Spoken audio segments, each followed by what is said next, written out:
G'day everyone, it's good to be back. See, Loki's here as number one. G'day Loki. Deborah. And Paul, my mate, how are you? G'day Johnny. And Henok. Oh, let me just go further back. I missed a few in the beginning. How's it going, Jonathan? Yes, got dragged down. I just noticed. Amateur time, mate. Amateur time. Thanks for the support.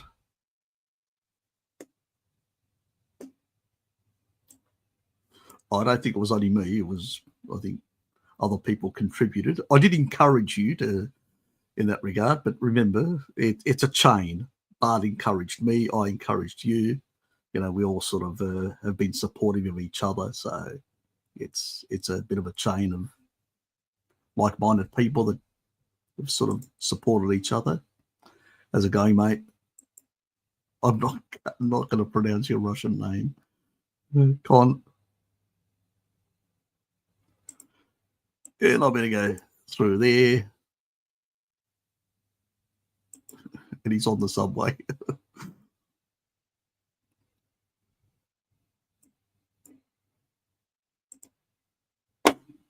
You're an animal. How are you, mate? It's urine time. Yes, it's I'll dribble a bit. My nostrils are a bit playing up today, and I've a bit crook this week. So yeah, is what it is. We're all susceptible in that regard. Modern people, you know, none of us are. We've got plenty of damage through our years. None of us are ancestral at all. I remember something that Mary Ruddock said, how kids that were coming back that had been already damaged, their guts and stuff like that, coming back to the tribal areas, they were struggling to deal with pathogens where the kids there weren't. So, and most Westerners have got far less diversity in their gut microbiome. We've got a lot of derangements. We've just damaged ourselves over decades and decades. So, you know, but getting on a species appropriate diet, using some biohacks like taurine and other things like that have sort of helped us sort of venture back into the healthy side of things. All we can do is that, you know, as modern humans with a lot of cellular damage and senescence and everything else, especially people like my age. I'm, you know, nearly 60, 59 in September, but, you know, all the excessive seed oils and damage that I did to my mitochondria, you know, it took a long time to heal. It just, you know, and I'm still healing in a sense. Just is what it is. If you're young, you know, you can switch diets like that and get the benefits really quickly. That's the advantage of not having a lot of damage in the first place. I've been so tied up. Great to see you. Hope the nasal clears up. Yeah, me too. It's just a sort of another, it's just lingering than anything else. You know, my croaky voice is gone, which is good, but it's just lingering, which is sort of annoying. But, you know, is what it is. Taurine seems to give me pretty good sleep. Yeah, well, it does, because it actually, you know, the GABA pathway, and it also has the ability to increase melatonin in the brain. So, you know, the synthesis pathways in the pineal gland, some of those pathways are influenced by taurine via GABA, obviously, you know. So, but even some of the enzymes that are involved are sort of it's not very clear whether it's directing the synthesis. Some scientists claim that the neuroscientists claim that taurine is directly influencing or affecting the enzymes involved. Others are saying no, it's sort of regulating them. They really haven't sort of nailed it down exactly. I mean, I'm sort of on the camp that it's actually influencing the synthesis itself, but I could be wrong. It's just, I think that the scientists that are saying that it's actually got an influence on the enzymes seem to have more mechanistic proof for it, but it's still not like 100%. But who cares whether it's through affecting the pathways by regulating them in a certain way, or whether it's it could be working on multiple aspects, and that's why both could be valid. So I'm not going to get too wound up about it.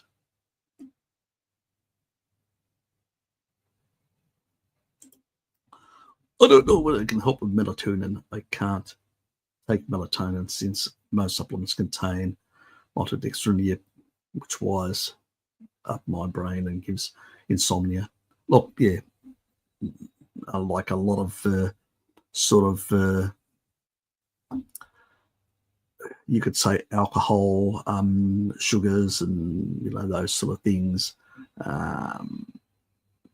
can affect people differently in terms of mental pathways. There's variations. I mean, it's like salicylates. It's like all these things. People in the Mediterranean have an adaptation. People in Northern Europe have less of an adaptation. For them, it can really cause a lot of discomfort and disruption, gut disruption and stuff like that. People like myself, it doesn't. So it's like a lot of things. There are, in the last, 10,000 years or whatever, there's been some adaptations to certain compounds, whether it's galactose from milk, or these sort of things. So there are going to be those sort of variations of things that trigger people, and also even the gut microbiome will have an effect, because certain types of sugars can be broken down or exacerbated in the sort of the gastric sort of environment. So there's a bit of a variability there as well. That's why certain populations that have been exposed to certain compounds like stevia and stuff like that seem to not really react as bad as other people. So it's a lot of that sort of stuff. Yeah. Anyway, thought I'd be a bit nuanced. I've been taking 3 grams of glycine before bed and helps with sleep. Yeah, glycine can help. It's one of those aminos that help some of those pathways.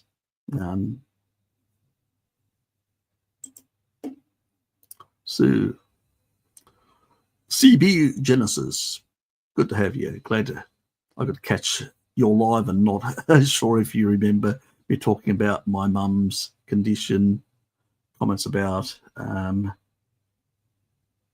been trying everything. Yeah, look, I haven't actually. I may have missed your last comment, potentially. It is what it is. I get a lot of things in mine, and that can be a problem. I mean, I probably would have mentioned some of the sort of substances to be able to take, because things like taurine, fat soluble vitamins are important for those sort of conditions. Because you've got some collagen derangements in some of the actual blood vessels that are going into the eye. So all these sort of things are sort of related. Remember, the eye is has the highest concentration of taurine out of all of them. It's to lower oxidative stress. So it is, your mum's definitely suffering from oxidative stress, prolonged periods of time. There is quite a bit of damage and all that. And I think I would have recommended at the time taurine as one of the key things to break that fibrotic things. But with age, it takes time. I mean, it took me to break down my fibrosis in my heart and actually have no fibrosis, because the test that actually showed that I had no fibrosis was in 2019. I've talked about it in past live streams. It's ages ago. I'm not going to cover it again. Anybody can go back and look at my old stuff and actually, so I can get a bit of more viewing time. But, to break down, especially the older you are, it takes longer to turn over cells. You've got more senescent cells, which are in a zombie state, that need to be cleared out. That means improving your the functioning of your immune system. So things like TA1 peptide can boost the immune system. And by boosting the immune system, more stem cells, you can actually help clear out some of the senescent stuff. Because your mother would have high levels of, cytokines coming from those, zombie cells or senescent cells, damaged cells, just asking the immune system, clear me out, remove me, and when the body removes those, T lymphocytes are, that are basically going to go in and wipe them out, those T cells and the natural killer cells. When they remove those, they then allow for new cells to come about. Obviously, you have to have the nutrition. Eggs are really important. Eggs would be one of my superfoods because of the cholesterol, because of a lot of the other nutrients that are in the egg that really help any tissue damage. Also, in terms of protein synthesis, they have more of the amino acids to help in that. Because remember, like most plants have, like if you get a protein like a supplement, it's got about 17% of that is involved in protein synthesis. The rest can be used for other purposes and all that, but only 17%. And if you go to plants, they say 17%, but in reality, with the protease inhibitors, with all the sort of the things that are inhibiting the breakdown of proteins into amino acids so you can absorb them in the small intestine in the middle part, that part has, can be affected from those. So those are bad sources. You'll even get even less than 17 than something that is refined like a powder, where meats and stuff like that, animal foods, fish, meat, all that sort of stuff will give you about 32 plus or minus percentage of that will go into protein synthesis, where with eggs, it's anywhere between 47 to 49. Nearly half the protein goes into protein synthesis. It depends on the egg. Like 48 is for chickens. I think I can't remember whether it's the geese or the duck eggs that are 49 and the other one's 47. Can't remember. Anyway, so those things will actually enhance. It's like in the old days when people were burns victims. What do they used to give them? Powdered eggs, because of the it has a lot of the collagen in the whites, a lot of the collagen type, both peptides and amino acids, plus you have a lot of the protein synthesis in the combined total egg, because just the whites will only give you about 17% protein synthesis, dropped dramatically. That's why it's important. So I would definitely consider those as options in terms of food. But getting rid of the nasties in her diet would be the ultimate, as I think I explained it, and you said there was a bit of difficulty there. I think from memory, so many questions that I answered for so many people, I can't remember everybody's sort of exact story. So I'm getting old. Consider that. Yes. You're suggesting the conditions of being old, but has not improved. Well, don't expect miracles to happen immediately. It takes time to heal. As I said, my heart, in order to get rid of the fibrosis of my heart attack, it took me quite some time. We're talking about 9 years before the fibrosis was come down. And at the time, I had glassing, like in my left lung, and that was down to 19% back in 2019, sorry. So it changed quite a bit. Again, using taurine, which has anti-fibrotic properties. So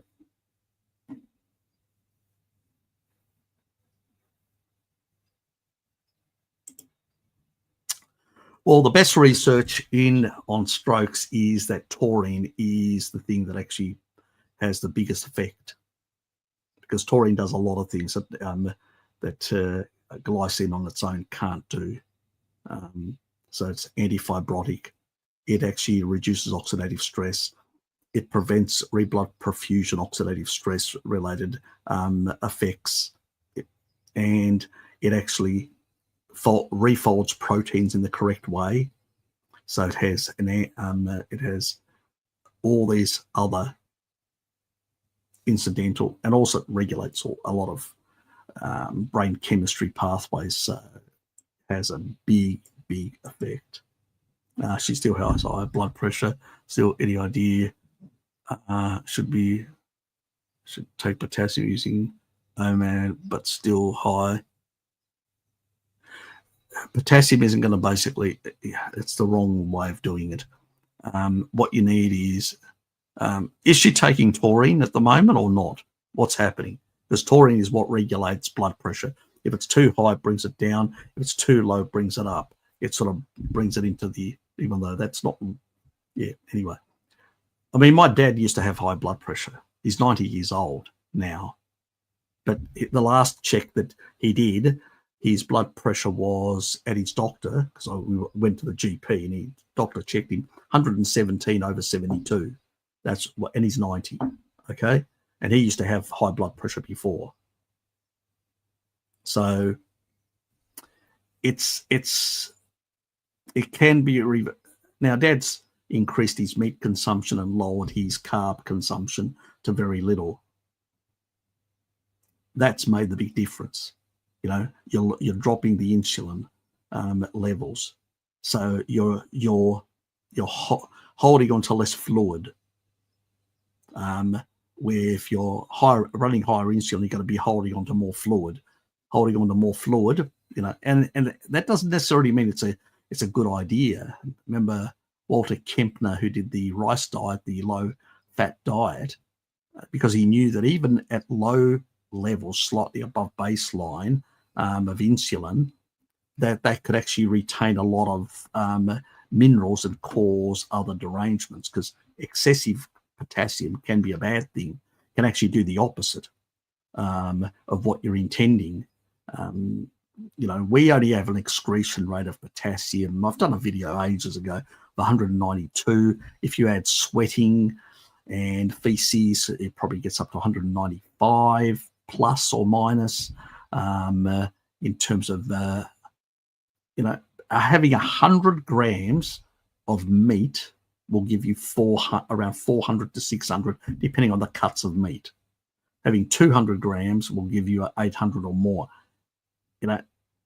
which is more than enough in the food. You do not need to supplement potassium. You could basically cause other electrolyte derangements, and they can also cause blood pressure issues, both high and low. So if you're deranging the actual, because you're forcing the body to hold on to fluids to not lose sodium, because you're putting things out of whack, and that actually changes the sort of dynamics inside the actual body itself. So you've got to be very careful. I do not recommend any electrolyte supplements. I recommend people eat more meat to get more of the insulin effect and also get more of the taurine that regulates the ions. Allow the body to regulate the ions. Don't shove a whole lot of things in there, because taurine can regulate the existing ions and try and actually get rid of the other stuff. If you're adding a whole lot of supplements, you're actually deranging the ability. You're not allowing taurine to basically regulate at the kidney level. You're basically overwhelming the system and causing sort of, because it has to do with electroneutrality. There has to be a certain amount of gradient of ions of chloride, potassium, calcium, magnesium, all those within the cells and outside the cells. And that gradient to be maintained, to maintain electroneutrality, as it's called, you basically need to have a certain composition. If you keep on putting, like a lot of modern people, drink too much water and throw too many electrolytes in, they're constantly unbalancing these things and either causing higher blood pressure or lower blood pressure. What you need is to allow the body to regulate. And the way the body regulates those things is by eating enough protein to cause the insulin effect, plus having enough taurine to regulate through the nephrons in the kidneys. You've got these TAUR receptors, TAU, which is taurine transporters, and they actually need taurine sufficient, so you need enough protein to synthesize it or to take supplemental in order to, because you may be biohacking to use for other purposes as well, to basically support that. And your mum's taking about 2, but you're doing a whole lot of other things. So I would still avoid supplementation at all costs, and just try and get her. You really, I don't know how successful you've been in, it's not about the potassium, it's all about the can of work again. Yeah, okay, you show all that. You show the stream. Yeah, needs to focus very much on just setting the diet right, getting the right nutrients in, and supporting the body. And the body will heal itself. The body's not stupid. The body's been healing itself for a very long time. Just as you're older, it takes a bit longer. That's the downside in that regard. So I may have actually mentioned that I was going to look into some other like peptide. I didn't get around doing it. I need to go and check a few peptides. Leave me a comment on the live stream, and I'll go and take a look at my the website that sells the peptides. And I can't remember. I think there is a peptide that can help with a few things as well. So from memory, so I'll just have to take a look on that. So yeah, that's probably the best way of doing it.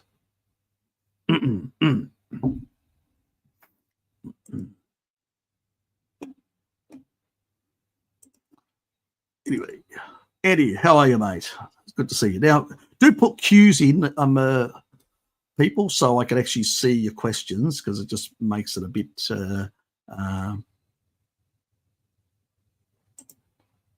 it seems to be a good product out there compared to, all the supplements have their ups and downs. Plasma flow seems to be a good. They've got some evidence to show that it does help in that regard. But there's cheaper options, like citrulline is a vasodilator, which increases nitric oxide and actually improves that sort of side. So, and it's, and it also, by doing that, by increasing nitric oxide, it also reduces a lot of the platelet aggregation effects and all that. But it's a cheaper option. But it depends on how, if somebody's got, sort of some severe vascular issues, something like cerebral plasma flow would be much better combining the two. But if you've only got just mild stuff, yeah, you'd go for the cheaper option, which would be in that way. Oh, Bruce is giving me a bit of dosh. Let me just go down all the way.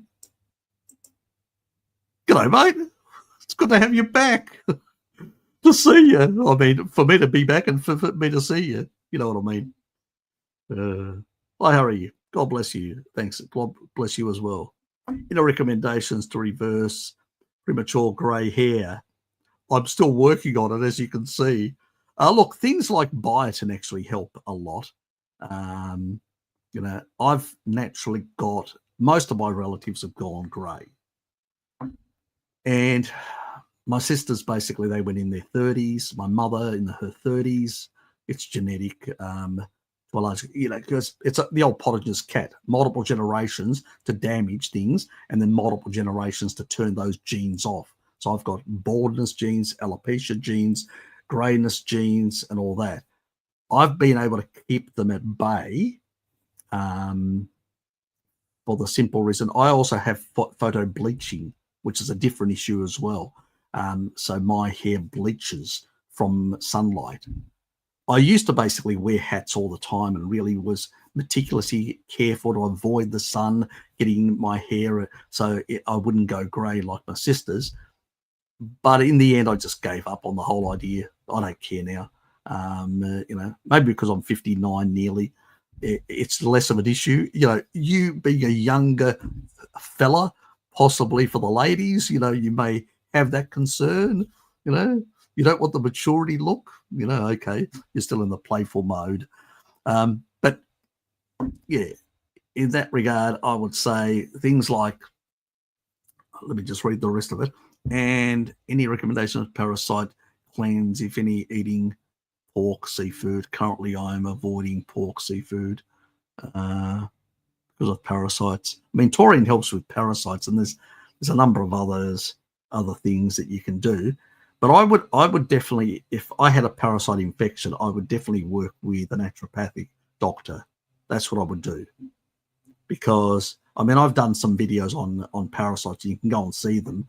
But in the end, you need to go and see somebody to basically monitor and also find out what type of parasite it is.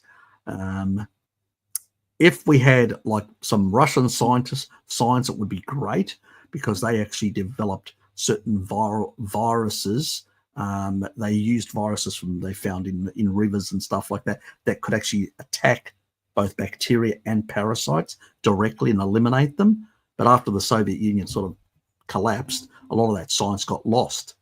Some people are trying to recover it, and that's a much more effective way.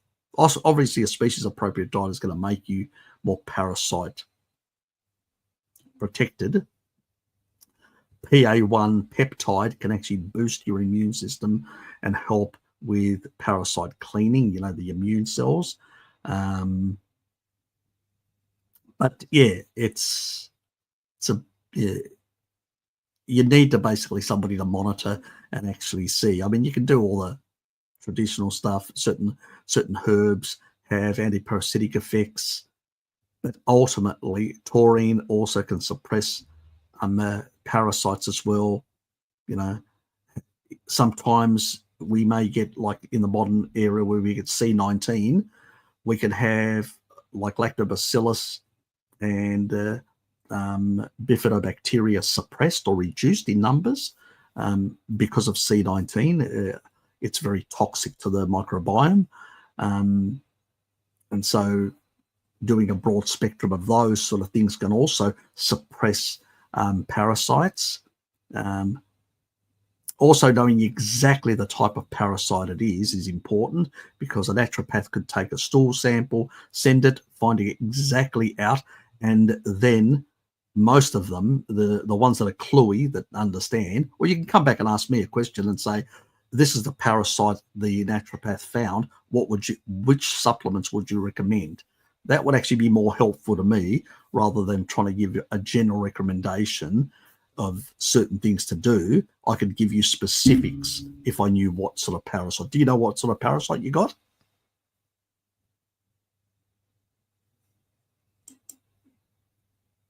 Just throw it in the, if you can, just throw it in the actual, because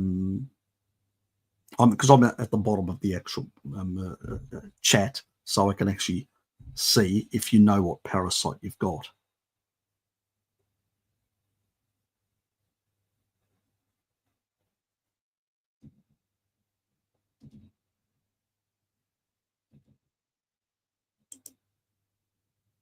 Nope.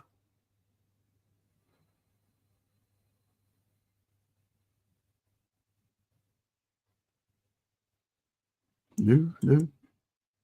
Okay. Look, just find Bruce. Just find out. I know we all have parasites, but wanted to know more. So for prevention, for prevention methods. Oh, is that why? I would just basically say that, if you're concerned about the source of the pork or the source of the seafood, just cook it better. That would be one way. Taurine has anti-parasitic effects, and having a strong immune system is also very important. That can suppress parasites. I've always said, if you keep your levels to about 70, around about 70, 75 nanograms, about 175 millimoles. If you keep those sort of levels of vitamin D, which is the high end of the normal, that usually should protect you from a lot of parasites. It's, having really good regulation of the immune system and having good level of youthfulness of the immune system. The more youthful it is, the better it is, which is less senescent. When the immune system goes out and fights, it becomes more senescent, damaged. So it's, it sort of helps to, I would say it sort of helps to strengthen it. And then taurine also plays an important role with a number of the immune regulation, also in the gut in particular, plays a big role. I did that video ages ago about inflammasome, how it regulates inflammasome in the gut, and suppresses spermidine. That means the ability to produce more of the certain bacterial strains, because some of the pathogenic ones tend to grow much better in an environment where there's more spermidine being activated. So if you can suppress that, it sort of keeps them under control. So those are the sort of approaches that I would use as to avoid getting parasites in the first place. Anyway, let me just go back and find my place.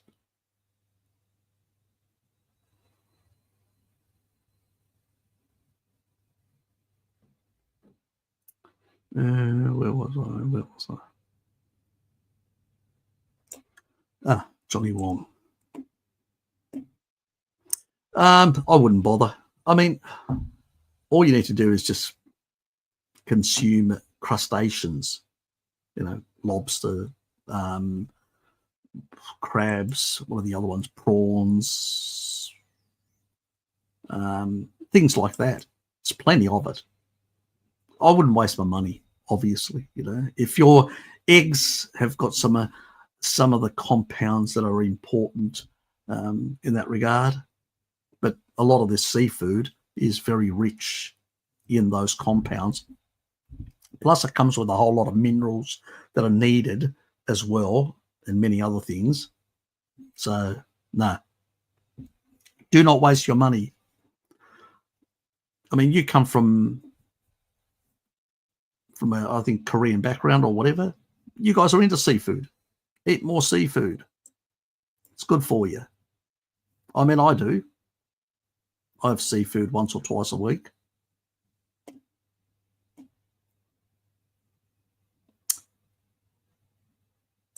And let's for the next question. Okay, Enoch, what do you think about the role of altitude with longevity and health? Higher the better, of course, and is lower deuterium levels. I've heard the claim puberty lasting longer in the highlands. It varies. It varies. I mean, there's a lot of associations, but there's a lot of healthy user bias to that association. So is it the altitude? Now, altitude can actually improve, the people that are born in those sort of areas have better oxygen sort of consumption capacity. Could that be a factor, which is genetics, which you're not going to get even if you go into a higher altitude? All these sort of things are sort of very associative, very hard to say. But, being in an environment where there's a lot of trees, more oxygen, rich environment, it's going to be helpful. So I don't go for the claims. All I can say is that living in a healthier environment, less compounds, less stresses, all these things, which is healthy user bias, is probably going to be where the benefit is coming. Remember, there are Maasai that are living in the lowlands that are living over 100. So longevity, and they have a more carefree life in that regard. As long as they're not eaten by lions, that's when, an infant mortality in lions can actually really skew the numbers in terms of average life expectancy. But when you actually look at the people that don't suffer these effects, they tend to live very long, healthy lives. So I drink pure water daily, RO filtered waters, stripped of impurities and also minerals. Do you think drinking demineralized water can cause any problems long term? Yeah, can actually cause some potential derangements in terms of mineral homeostasis and mineral regulation in the body. So it's not a advisable thing. First of all, we consume far too much water. Simple as that. We're waterlogged, as Tim Noakes from South Africa would say. The Tim Noakes guy that did the backflip on sugar for athletes. Yeah, that guy. So it was that sort of change in that direction. He looked at tribal people and realized these people were midday persistent hunters. They didn't drink any water. They hydrated with fat.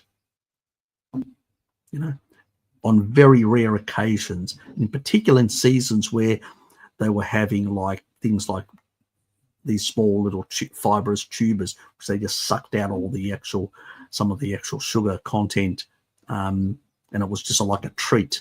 Or they had a bit of sugar, like honey or stuff like that.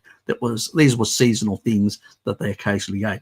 In those times, they tend to have a bit more thirst. Surprise, surprise. Why? Because metabolic water produced by sugar is less. Remember, you're trying to get rid of deuterium. You've got 10 enzymatic steps through glycolysis till you get to pyruvate that are stripping off all the deuterium. So what you're left is with a smaller amount of non-deuterium protium, which is, hydrogen 1, your basic hydrogen, which doesn't have a neutron, only has a proton. So for the ATPase, to produce ATP, you don't want the neutrons that cause the problems. So it actually has to do all that and strip, and then the less, then it oxidizes the actual the carbon backbone, combines with carbon with oxygen, sends it out as carbon dioxide. Goodbye. And then once it's oxidized the carbon part, it takes the actual, the hydrogen part and strips off the electron for the electron change to power the pumps. And the pumps just push all the protons into the inner mitochondrial membrane. You get a gradient, and then they go through the ATPase that just rotate and stick on adenosine on adenosine diphosphate. They stick a phosphate group, and they create adenosine triphosphate. So that's how we get the currency, the energy currency of the cell.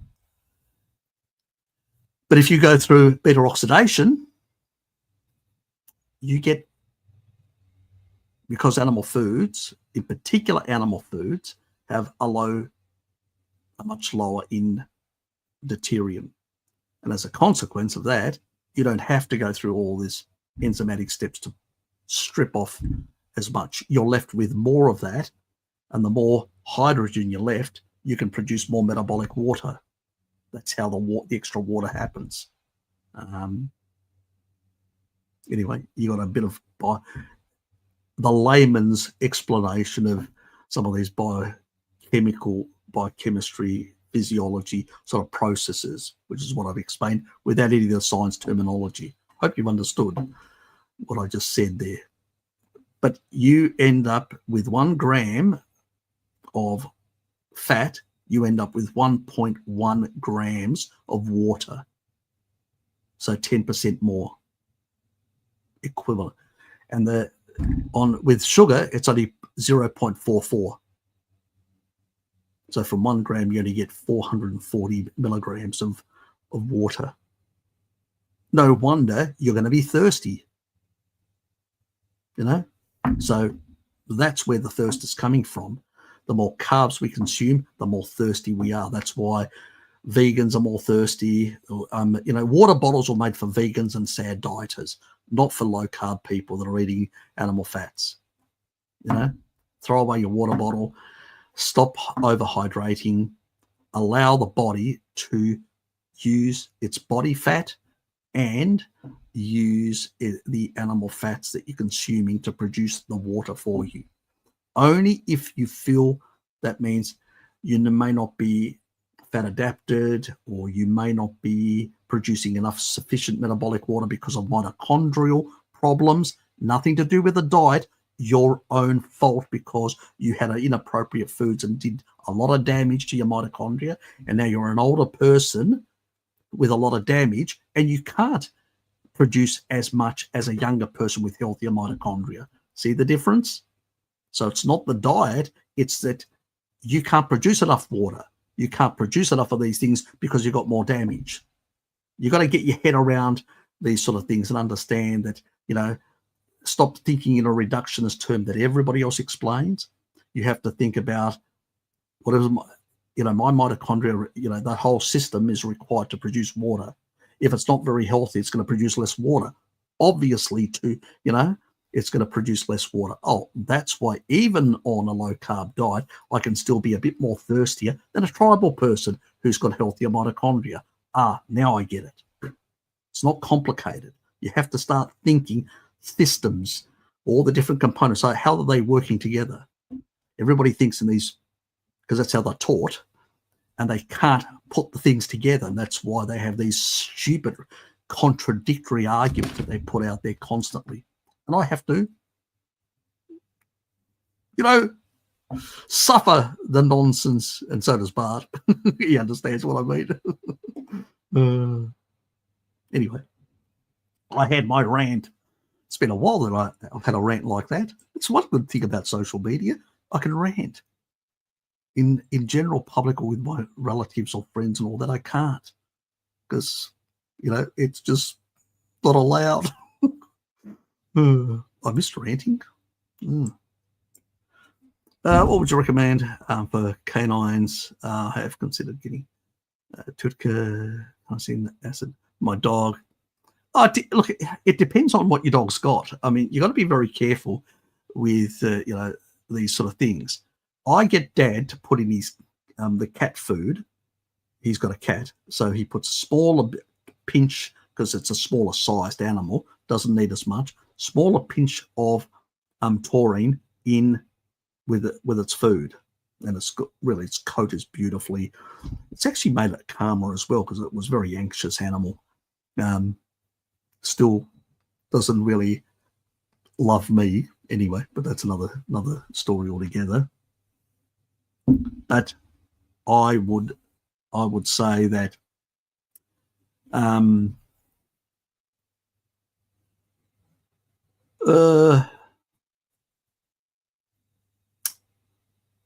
that's what I would primarily do, unless you have, have you tested the animal, HD? If it actually has like a gallbladder issue, yeah, Tutka can help.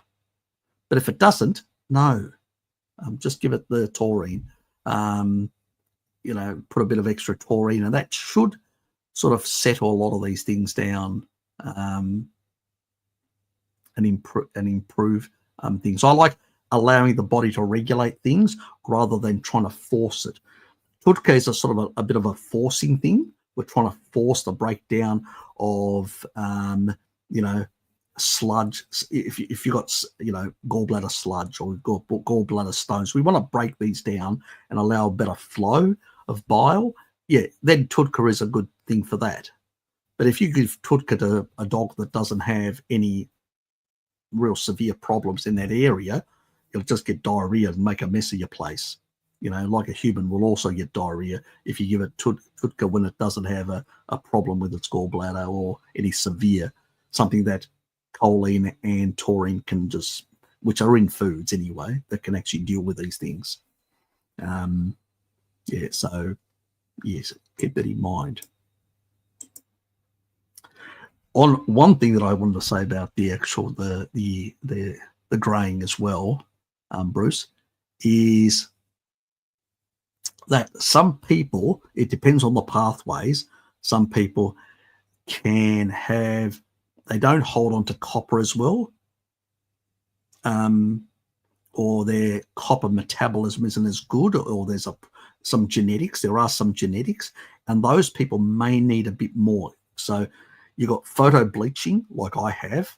Then you've got people that can have, and so you can have certain crustaceans and certain stuff like that, certain seafood that is a bit higher in copper. Swiss cheese is one of the cheeses that is one of the highest sources of copper in the dairy world. So Swiss cheese. So if Swiss cheese would be a good option for that purpose. And then that's if you've got those genetics. Obviously, you'll see an effect. Biotin is really important in that regard. It will help a lot. And eggs are, a lot of the nutrients in eggs really help support the eggs, support the actual hair follicles. The other one is MSM.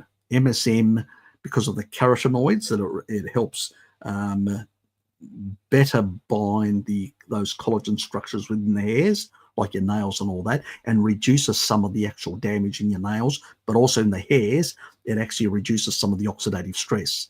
So that can also lower down some of that. Some people using a soap with what is it called? The oil, that oil in North Africa, in the trying to remember now. God, mind block. Yeah, that and also soap which has got some sulfur in it, some ash in it, can be helpful for the hair follicles as well.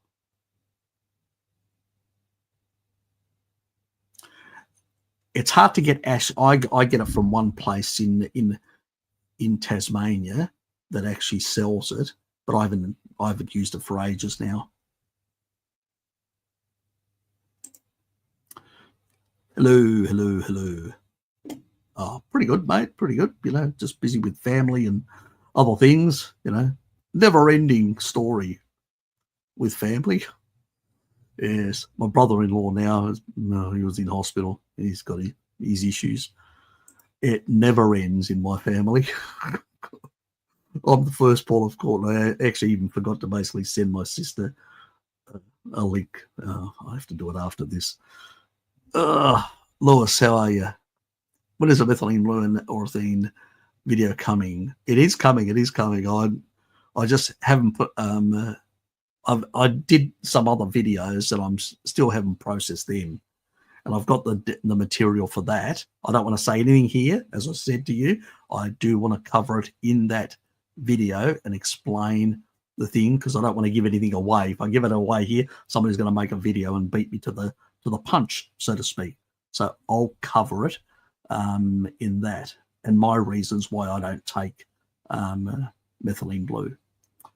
Anyway, that's all the parasite stuff. Let's move on. Salutations to you as well. We'll be able to tell us your opinion. No, I'm not. I told you I'm making a video on it. So I'm not telling you my opinion here. Exactly, Lukey. I'm not doing it because I usually give away too much in some regards.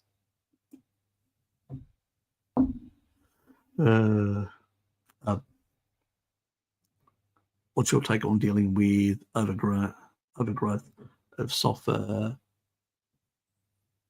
producing bacteria?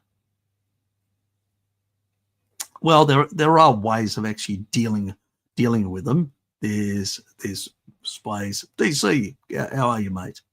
There are ways of actually dealing with these things by either using other bacteria to suppress them, which is one way. That's sort of the easiest way is that. I usually find that sulfur producing bacteria, the sort of an overgrowth, only happens when you actually lose some of the other bacteria, like the bifidobacteria and the lactobacillus. And I have noticed that with some people who have had like COVID, and their bifidobacteria and lactobacillus have been suppressed severely, or some of them have lost it altogether, some of the bacterial strains. And that is a bit of a hassle, having to go back and deal with those sort of things. It's a video. I have to make a video on it and cover it. So I'm not going to fully go into it now, because it would take half an hour to explain everything. And I'd have to try and find my notes as well. But all I can say is that, it usually it happens to people when there's a derangement in the microbiome for whatever reason, whether it's COVID related, whether it's sometimes even certain flu strains tend to have a bit of a negative effect on some of the beneficial bacteria. But it's primarily what we've found is that the little spiky fellow seems to be causing a lot of these issues with some of the bacterial strains. But the problem is nobody's doing the research to look into understanding it fully and finding ways of mitigating it. I usually tell people that certain types of, especially if you've had exposure to those, some certain types of things like lubricase and all that could be helpful. Anyway,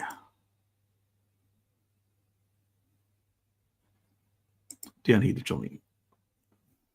Have you seen Japan being able to regrow missing teeth, BS or not? No, I haven't. No idea. I know that there was in the Soviet Union, there was a guy in Georgia who developed a method to regrow teeth. Well, that was his claim at the time. And I'd actually I remember now, it was an American magazine. It could have been Scientific America. I can't remember exactly which one it was, but it had the article. This was back in the 80s or 90s. It was either late 80s or early 90s. And this was before the Soviet Union collapsed. and there was, or to be more precise, didn't collapse, but was overthrown by its own people, its political elites. But I think that there was some sort of method that was developed. I mean, they had all sorts of other things that they developed at the same time. And DC says, true, works similar to bone grafting. Okay, take your word if you've looked into it. I haven't looked into any of the Japanese research in that regard. Yeah, so it seems to, DC's answered it. A bit like bone grafting. So that means you would have to have, yeah. Look, I haven't looked into the method, so I don't know. But yeah, I would say there's an option there if you need a tooth to be put back.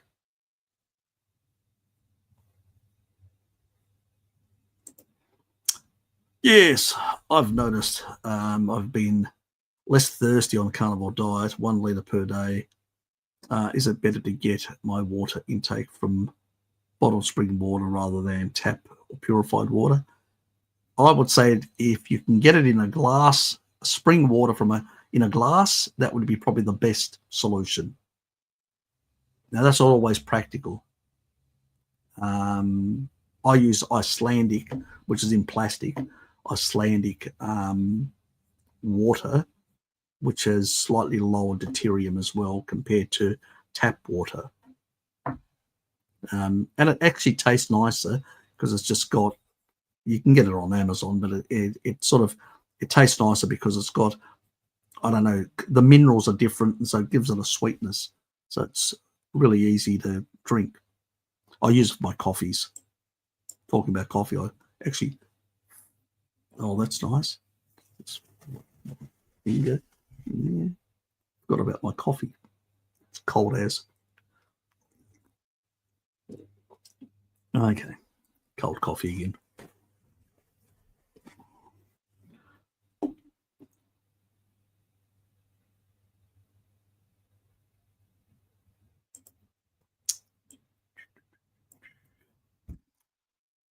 Disco screw. I'm 60 into my fast trying to clean any shit caused by recent clindamycin debacle. How much sodium, potassium ought to replenish via supplementation, especially if one went for a 7-kilometer run. I personally don't think we do need. If you're getting enough in your diet, if you've got concerns, I always say to people, if you've got a bit of concern whether your body's regulating the ions in the body properly, I would basically consider just supplementing a bit of taurine before you go out for a run, because what it will do is actually it will regulate better and actually inhibit some of that loss and recycle back. But I would say the critical thing is to get used to consuming a bit more protein. You should be focusing on at least getting about 2 grams per kilo of ideal body weight. So, you know, if you're more muscular, you would be looking at a sort of calculating at a high BMI. If you're less muscular, at a lower BMI within the normal range. That's what you would be looking at to get the sort of ideal. And then if you target that as per grams, you should technically be within the ballpark of getting sufficient protein, not only for protein synthesis, but also to get sufficient taurine from it and also the precursors, but also sufficient sort of insulin sort of response, which helps regulate better the functioning of your kidneys. So, because if they're in a very low sort of state, there's too much glucagon and not enough insulin, what happens is the body will start dumping fluids and electrolytes is what happens. So it's more to do, and consuming water. You see athletes like, you see like a lot of the black Africans and all that. You don't see them consuming water like the white guys. The same thing. They've upregulated their antidiuretic hormones. They're on a more species appropriate, closer to a species appropriate diet, and they are hydrating from their own body fat. Your body can actually produce a lot of water, even when you're exercising quite a bit. This whole concept of requiring water, you're actually interfering with natural processes that do it. So I don't believe you need any of this sort of stuff. It's just nonsense. I go for I'll go for a long hike or long distances of walking or stuff like that. I'm 59. I don't go around, jogging or anything like that, for the simple reason that it's contraindicated. Jogging for too many hours for too long causes left ventricular hypertrophy. It's what kills most marathon runners and people like that. But walking, even long distances, I leave the home in many cases when I go for my walk on the Saturday. I haven't even drank any water. Zero. Zilch. Nothing. And I'm gone for a long walk, 2-hour walk. Come back, I'm not thirsty. My body's actually producing all the water. I'm forcing the body to produce more water to increase fat oxidation.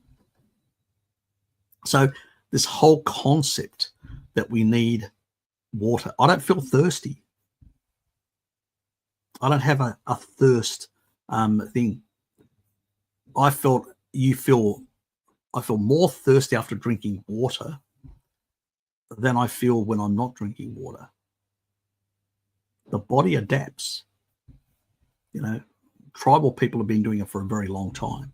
As I said, it's only in times when they're consuming, carbs or, things like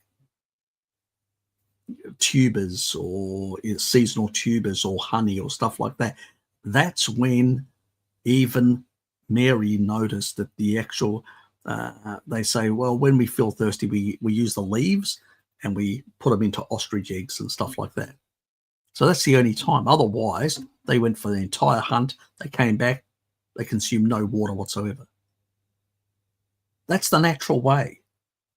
It's only carb-eating, bison and other antelopes and stuff like that go and drink water in. And they also need the deuterium as a growth factor for the bacteria, that water.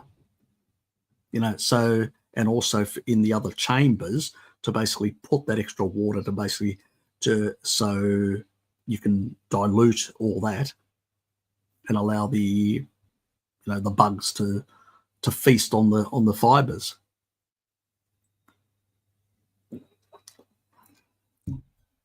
So no, we don't need. We've conditioned ourselves. This is it's all come from the problems of having a high carbohydrate diet type mentality in sports, where you're dehydrating yourself, and so you need more water. And then people overhydrate, and they actually end up with what Tim Noakes called waterlogged. So it's a problem in our modern world. Everybody's got a water bottle. You don't need a water bottle. You just need to hydrate with fat, and you need to basically allow the body to just get on with it and do, so. No, it's a lot of bollocks and nonsense. It is. All it is basically that they are measuring the taurine that's basically been released by cells in the bloodstream, and the level is going up. So that's all it is. It's not the reason that it's an association. It's just another association. It's nonsense. We've got a mountain of data that actually mechanistic data not associated data, mechanistic data that shows exact biological pathways that are influenced by taurine. We know that taurine actually affects directly, directly a lot of these pathways. The problem is that we've got a lot of plant-based bullshit out there that are showing associated stuff. That's all it is, associated stuff. Everything associates with cancer. Let me just make that quite clear to you. Everything. Everything you can think associates with cancer. If that was the case, which is the diet that has the most taurine? An animal-based diet. Which is the diet that synthesizes more taurine in the body? An animal-based diet. How come when people are consuming an animal-based diet, their cancer levels improve, their markers? Because, the thing that kills cancer cells? The immune system. What happens? You improve the immune system, you kill off the cancer cells. Even when you've got senescent cells, you've got CD38, cytokines. Kill me, kill me, kill me. That's what the damaged cells are saying, the senescent cells, the zombie cells, as some people call them. And they go away and they actually knock these things off. But if you've got too many of them, some of them can go cancerous. That's because of a weak immune system. I wonder why we're getting turbo cancers. Oh, that's right. The spike, our spiky friend, suppresses the immune system, doesn't it? We're seeing explosive cancers in younger people. I wonder why. Without getting into trouble on the YouTube here, you know what I mean. So this is the muddling of the waters, as I call it. Everything associates with cancer, even glutamate, everything. But you still need glutamate for the immune system. You don't have enough glutamate, your immune system doesn't function. How are you going to fight the cancer? With chemo, and then after that have a rebound? It's just nonsense. All this reductionist associated nonsense is what is killing people, rather than actually having a species-appropriate diet, boosting their immune system, boosting their problems, because your T lymphocytes are the things that take out cancerous and damaged cells. That's what causes they go after them and remove them. So if you don't have a healthy immune system from a healthy diet, a human diet, good vitamin D status and stuff like that, that's when you're going to get into trouble. This is just nonsense. When you have oxidative stress in certain areas, guess what you have more? Like cholesterol, you have more taurine in the area. Why? Because taurine is important in bringing down oxidative stress. That's why it's there. It's not causing the problem. Like cholesterol isn't causing the problem. It's there to do the repair.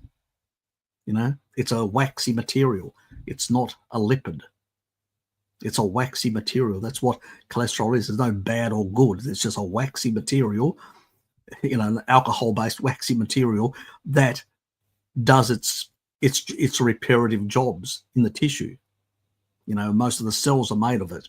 It's just this nonsense that exists is what is harming people.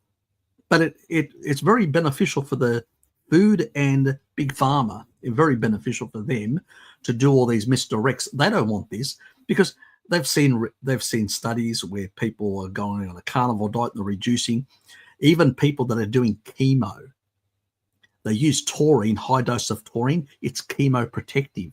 That means, because a lot of people get chemo resistance, that means they can't use chemo because it's so toxic to their body. Taurine allows you to still use chemo because it can actually protect the good cells and the normal cells, the non-damaged cells from damage, from severe oxidative stress that chemo causes.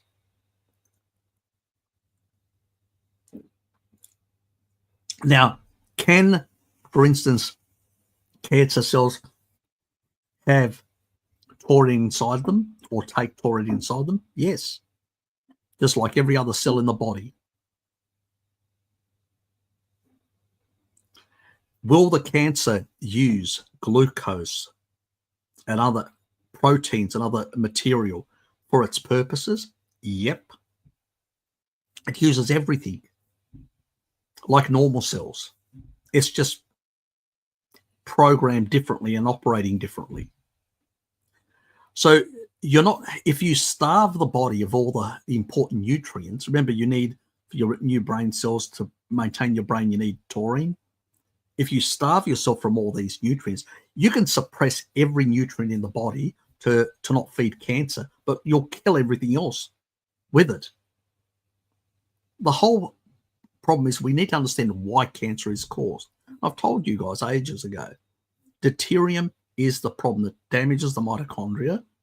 And now we know there's even been a recent research that's just come out that they're looking at, it's not human based, they're looking at, I think it was flies, fruit flies, and they could actually see that there is communication between the mitochondria and the nucleus, something that I've been telling you guys for ages.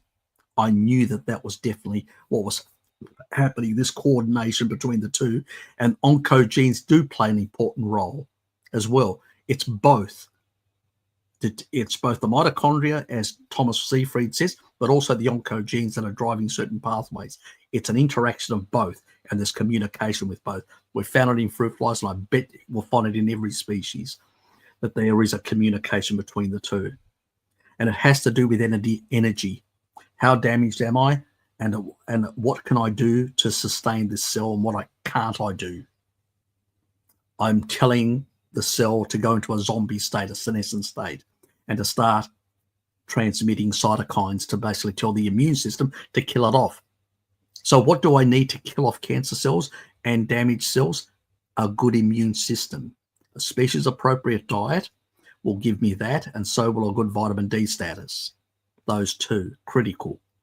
On the other side, when you're looking at deuterium damage to the ATPase, which then causes more reactive oxygen species, oxidative stress and all that, taurine goes in there, and what does it do? It improves that. The mitochondria also produce their own melatonin. Taurine plays a role in that, as it does in the brain as well, but also in the mitochondria. And what does melatonin do? Is a powerful antioxidant to repair and heal. So having a species-appropriate diet will actually get those things done. But in the end of the day, you're not going to kill cancer cells effectively unless you've got a robust immune system. The reason why none of us get cancer when we're young is because our immune system is in a much healthier state. As it gets older, it gets worse, especially when we do species-inappropriate things. That's when we destroy ourselves and do a lot of damage. So we need to stop doing these things. Simple as that.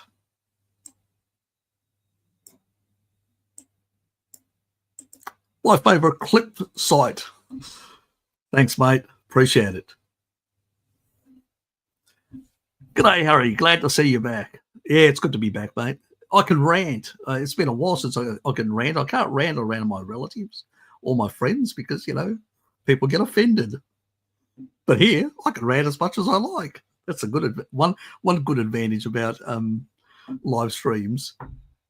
My mum is 62, has stage 4 osteoarthritis, pseudogout in both knees, oxalates, the only cause.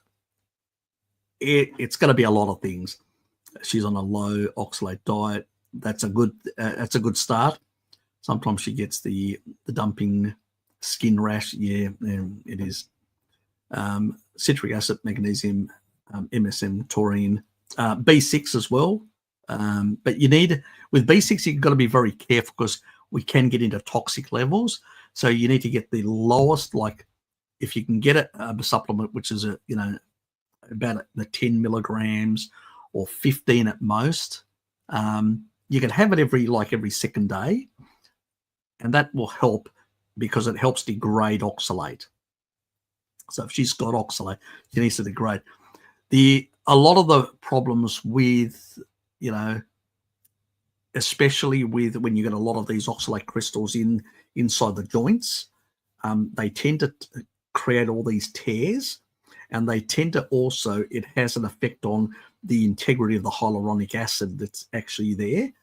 And obviously, if you get down to, like severe, like in this case, where you've got bone on bone or really severe osteoarthritis, yeah, that's a big problem, especially at her age. It is reversible. I can tell you that my father had, remember, Dad 2 years ago got hit by a car. Okay. So he was, I think, he was either close to nearly turning 89 at the time, still 88, but nearly 89. And while his arthritis sort of went all over the place, little specks and all that from his joints, what he didn't get is any fractured or broken bones. But remember, back when he was in his mid-70s, he had signs of osteoporosis and sarcopenia. Remember? I told you that ages ago, or I said it to people on that. But it took him about eating more animal foods, and I actually used leucine and taurine, and because these are important, the combination of leucine and taurine amplifies protein synthesis, in particular in the bones. Don't tell me why it interacts in such a way with mTOR to amplify protein synthesis. It just does, It seems to basically enhance the activity of mTOR in the bone. That's probably a better way of, I've said it, it's sort of, we're not sure whether it binds, but it seems to enhance it. Whether it does it from a binding way or an interaction with a specific site on the mTOR receptor, it's not very clear. I thought from some research that it sort of pointed towards binding, but it may not be the case. It's a bit unclear, still a bit murky. I mean, that's a problem with science, not enough research, not enough in areas where we really want to know how it works. But we do see more protein synthesis in bones compared to muscles when you use taurine in combination with leucine. And it actually has this more amplifying effect. So that's really important for her to basically focus on getting more of the amino acids. So she definitely needs to be, in the 2 gram per kilo of ideal body weight, that sort of level. And I would, because the biggest problem with older age, remember I sort of mentioned about, Stuart Phillips, the guy in the Canadian academic. So when you're about a young whippersnapper like yourself, you're, about 2.6, 2.7 grams of leucine is pretty much what you require for protein synthesis. When you get into your middle age, like this fella here, getting old, you pretty much need about 3.5. And when you get over sort of 65, and in particular, sort of beyond that point, the requirements go up dramatically to 4.5, especially after 70. You really have to push it up. So, and sometimes the only way I struggled for a while with Dad, with his eating, I had to basically supplement him a bovine supplement together with leucine, together with taurine. Now he eats enough animal foods that he doesn't need a supplement, a meal supplement, a protein shake or anything like that. He just basically uses he still has his taurine, he still has, a bit of leucine, but the biggest focus is on getting enough animal foods in the diet. And now he's doing that. So he's getting the benefit. But it took him, we're talking about nearly 15 years, because it takes about a decade for cellular turnover. So it's not going to happen immediately. But if your mum starts eating more protein-rich foods, getting these nutrients in, by the time she gets to her early 70s, her bone density will be much better. Also, get her little weights, but make sure they're not. She needs to test them really like half a kilo, because sometimes if people go for 1.5 kilos or 2 kilos or whatever weights, they can accidentally cause themselves fractures because their bones may be not capable of lifting that weight. It's not the quantity, it's the amount of putting some weight stress on the body, but not excessive, depending on your circumstances. So I would basically start with something very light, like half a kilo in each hand. And Dad does 1.5 kilos, just lifts them up and down twice a day. And together with the food and the supplements, he's been able to build up a lot of bone density. And so when they actually checked him, they did x-rays on him and stuff like that, they noticed, even the podiatrist said for his age, his bone mineral density is really good. She was quite shocked, and at his strength, because she actually pulled, how they pull your hands, they hold your hands and sort of pull to see what sort of strength you've got. And so she was shocked in that regard. But again, it's because it didn't happen overnight. It took well over a decade to build that capacity up. The older you are, the cellular turnover is slower. There's more damage, more senescence and stuff like that. So you're actually fighting against time and fighting against pre-existing conditions. So it's going to take more effort, more time. But the cleaner your diet, now his isn't perfect, I have to say, even though he's fixed his blood pressure and all that, because he's built up bigger kidneys. But that's because we fed him a lot of protein for a long time to build up, because, you still need the extra protein, not only for muscle protein synthesis, for muscle skeletal, but you need the extra stuff for enzymes and all that, and for the tissue, because you need to replace your liver, your kidneys, all these things. And if you don't have enough protein, you get kidney atrophy, or, you atrophy of different organs. So you need that extra protein also for the organs to grow them. And so now his kidneys have grown much bigger, which means that they can function better. And because they can function better, his blood pressure's sort of come down to his last one, which was nearly a month ago when we went to his GP, nearly a month, his new GP. And it was 117/72. Where in the past, it was in the 160 and 70 or whatever, So we're talking about quite a lot of change in that regard, but it still took time to fix a lot of these underlying issues that he caused himself, bad boy. And we straightened him out, not tying him down or anything like that, no elder abuse, but just encouraging him to do the more good things and bad things, which is hard with Dad sometimes. But anyway, he's not as bad as my uncle. My uncle Nick, oh God. Yes, he's still around, but abuses his body no end. He's just got good genetics, probably keep him alive, and a will to live, that man. I mean, if the Grim Reaper turns up, you'll fight the Grim Reaper. Probably a Serpanos thing. Yeah, so I would definitely, the stuff that you're doing is good in that regard. I'd probably give magnesium a bit of a miss. If you want to get a bit of extra magnesium, just crustaceans will do it. You don't really need, a lot of people think you need a supplement. You don't. We get enough. It's like potassium. We get more than enough from our diet. It's about not overhydrating, which then we lose these things by deranging our homeostasis within.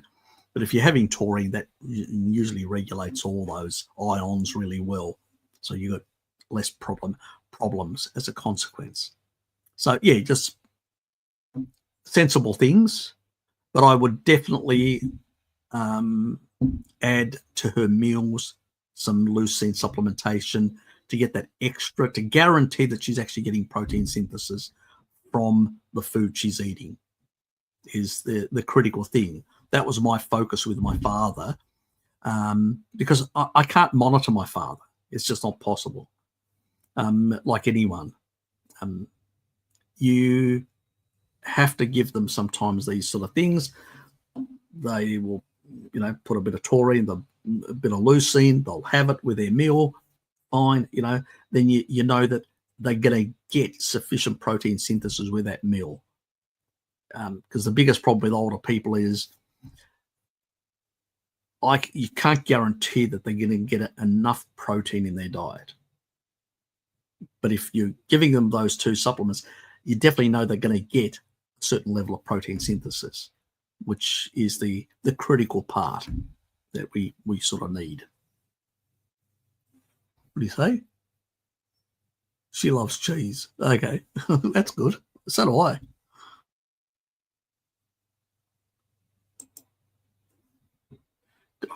I forgot this. I forgot my coffee. It's really cold now. I've got a new cup that actually keeps it warm, but I forgot to wash it, and it was in there, and I didn't have enough time, and I just had to make it in a regular cup. So I'll actually wash it for the tonight show, the other one, and use it, because I had it yesterday but it's a bit gritty. It has to be washed.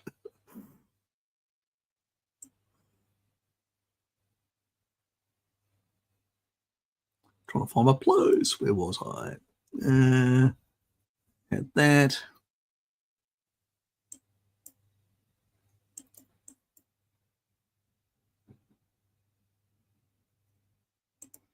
Oh, the sugar diet.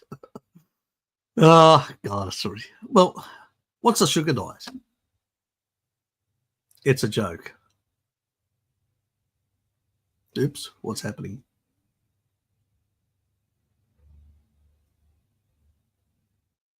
Okay. I think, are we back or not?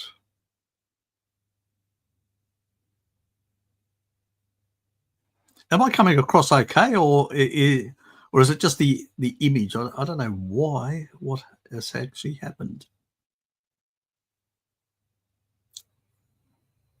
Can I be heard normally, or is it just from my end I'm getting some artifacts? Just the image, okay.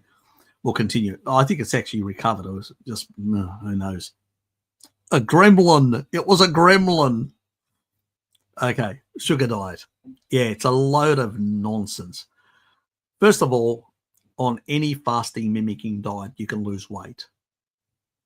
Whether you fast, whether you're on a low fat, because this is low fat, you take out this doesn't work. This is no different than a low carb diet with low protein. The therapeutic ketogenic diet does exactly the same. Absolutely the same thing. The difference is it doesn't glycate you. It doesn't introduce deuterium into your mitochondria. And it basically doesn't, create deficiencies either. So it's nonsense in that regard. Any diet that has a low level of protein in it, whether it's a low-fat diet, like the rice diet that Walter Kempner created in the 1930s. I did a video ages ago, my first video with Pim Johnson, Bart's partner, and I covered all that. If you go to my playlist, the one that I did with Pim, I cover the whole lot on the dietary guidelines and all that, and I cover exactly the origins of this German scientist who came in from Europe in the 1930s and developed this rice diet for a kidney disorder. It basically does the same thing. It's like fasting mimicking diets. What are fasting mimicking diets that a lot of religious people do? It's protein deficient, it's and it's fat deficient, and it's just eating some plants and stuff like that. It's the same thing. All the same pathways, AMPK goes up, uncoupling of mitochondria, all the same pathways are activated in the same way. It's just disengagement of the Randall cycle and disengagement of growth pathways. So you're lowering mTOR, you're lowering IGF-1, you're lowering insulin. That's all you're doing.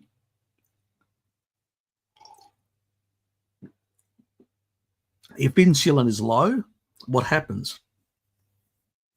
You're in a catabolic state. So that's all it's doing. This isn't new. People have been doing this for ages. You know, it's called fasting, mimicking diets, which religious people have been doing for ages. Nothing new here.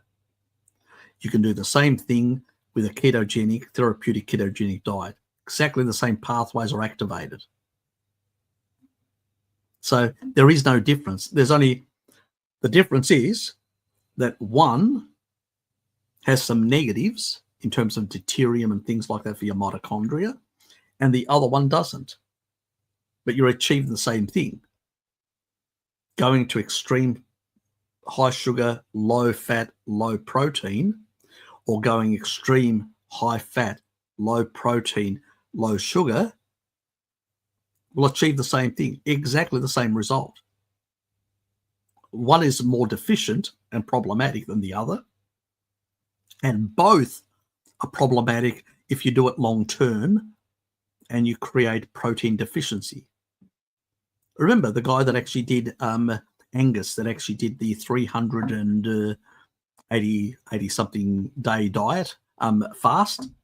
They just gave him supplements like electrolytes and things of that sort, and certain vitamins, B vitamins and whatever else, the things that he needed. He was being monitored to getting enough of the cofactors to be able to do cellular. What was he doing? His body was basically through autophagy, breaking down all the different material, the excess body tissue, and that was being recycled. Because even when you're fasting, AMPK goes up and down, autophagy goes up and down as well, because you release broken down, you know, you get all these enzymes break down all this tissue in a catabolic state into, you know, into amino acids and all that. They float in the actual bloodstream. They increase the level of the sort of anabolic signaling amino acids in the bloodstream. Immediately that cuts off autophagy. They get used by the enzymes to build new tissue or replace tissue or fix tissue, and then the amount in the bloodstream goes down again and autophagy goes back up. It cycles even when you're fasting. So this is normal. This is what will happen on any one of these diets. I don't use the word extreme diet, but it is in a sense you're in a non-anabolic state.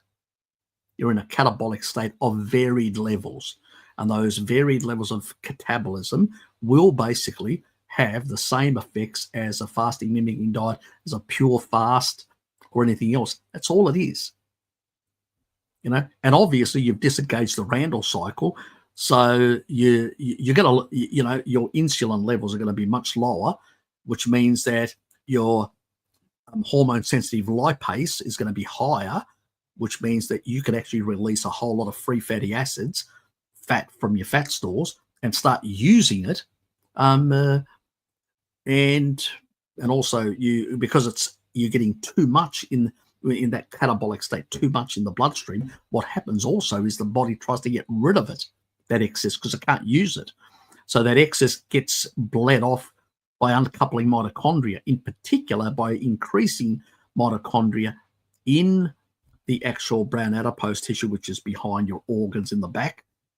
And that will actually increase uncoupling and radiating a lot of this heat.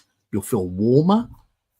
And then also even the subcutaneous and visceral fat, some of that will also become what they call beige. It beiges or has some extra mitochondria that you increase in that tissue, which starts behaving more like the uncoupling brown adipose tissue, radiating that sort of stuff, that extra. So yeah, you get a lot of energy, this euphoria and all that. But the same thing happens in a therapeutic ketogenic diet. But it's not something you can do forever.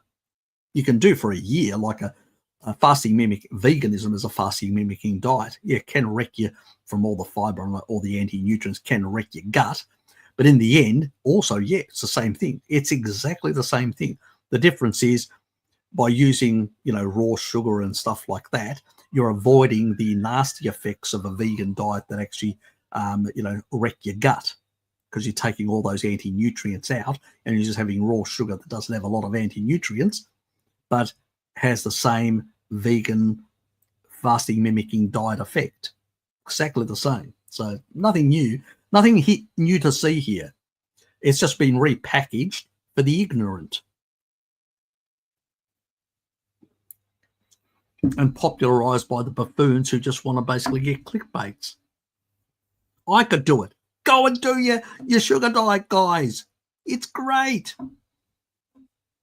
And, maybe my channel would grow dramatically, and then eventually down the track, people are going to have poor side effects, because once you do it for too long, you're going to start having certain consequences, and then they'll jump on another bandwagon. There'll be another trend, and people will jump on from one bandwagon. I'll stick to the species appropriate diet that the N15 data has validated for me. That's my foundation stone. It's like, time dilation. It's like the strong, weak nuclear force. These have been experimentally proven and can be repeated every single time. What our ancestors ate in a Paleolithic sort of setting is quite clear. Their prime source of food was animal. We know that from the N15 data, from the archaeological data. That's enough for me. I know what the body's designed to use. I know what a cow needs. I know what a human needs. I know what a bird needs, or specific birds. I don't need to basically reinvent anything. This is just, for the ignorant out there, the TikTok generation and whatever else. It's just dribble and nonsense. It's just a whole lot of people are just going to be harmed, and then they'll jump on the next bandwagon after that, and the next one that will come after that. There's plenty of bandwagons. It's just the way it is. Anyway, now let me find. Oh, yes. Please do that. Please hit the like button. Please blow me some kisses as well. I haven't had anyone. People have just been, my life, been bitching about different things and wanting my help. But yes, nobody's been out there blowing me kisses.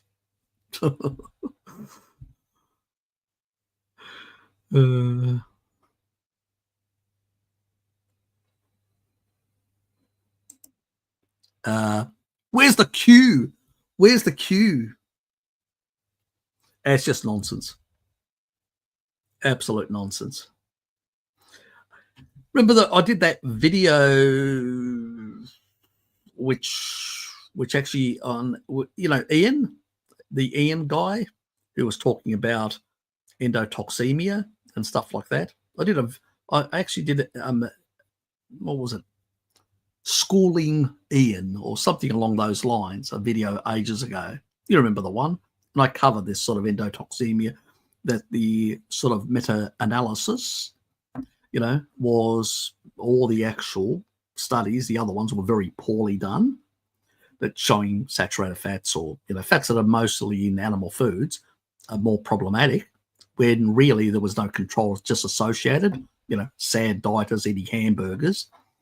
But when they actually did really strong, one of the teams that had done one of a poorer subject, and they did a really controlled experimental study, they actually found the complete opposite, that mono and saturated didn't cause any problems. And it was basically high PUFA, which you get more from the plants anyway. Small amounts that you get from animal foods isn't an issue. It's the high amounts that you're going to get from the plants and that composition that seems, but it may not be just the fatty acids. It may be because they weren't able to prove that. They were just able to prove that animal foods that have, or foods that are like animal foods that have more of the fatty acid composition of animal foods don't have this problem, and the ones that have got more the plant form, whether you're eating nuts or whatever, they will have that same profile. It doesn't mean that if you're eating, let's say, Brazil nuts, is going to cause you endotoxemia. I'm not claiming that. That hasn't been proven. But the actual research showed that it doesn't seem to have protectiveness. Now, it could be also that some of the fat-soluble vitamins, some of the whole lot of other nutrients that you would get from those sources are probably playing a role as well. You know, it wasn't fully teased out in the research, but at least it shows an inverse relationship. And when you have an inverse relationship in any research, what I've always said, that in order to fulfill the Bradford-Hill criteria, the 9 criterias, one of them is it must always associate. And and if it doesn't, you can't have something both not and, if I take more of this, that condition reduces. But if I take more of this for these people, it increases. What other factors are there? That means that's an inverse relationship. It happens in this group, it doesn't happen in this group. So it's a bit like, if I measured gravity and how I got a different result for 2 different areas, then I'd say gravity doesn't work in the same way. Well, that's an inverse relationship. I can't say that gravity works everywhere identically. So when you have an inverse relationship, either both are invalid or one is invalid. So take your pick. Well, at least with this highly experimental thing, it actually showed that the sort of fatty acid profile you'll get from animal foods doesn't have that issue.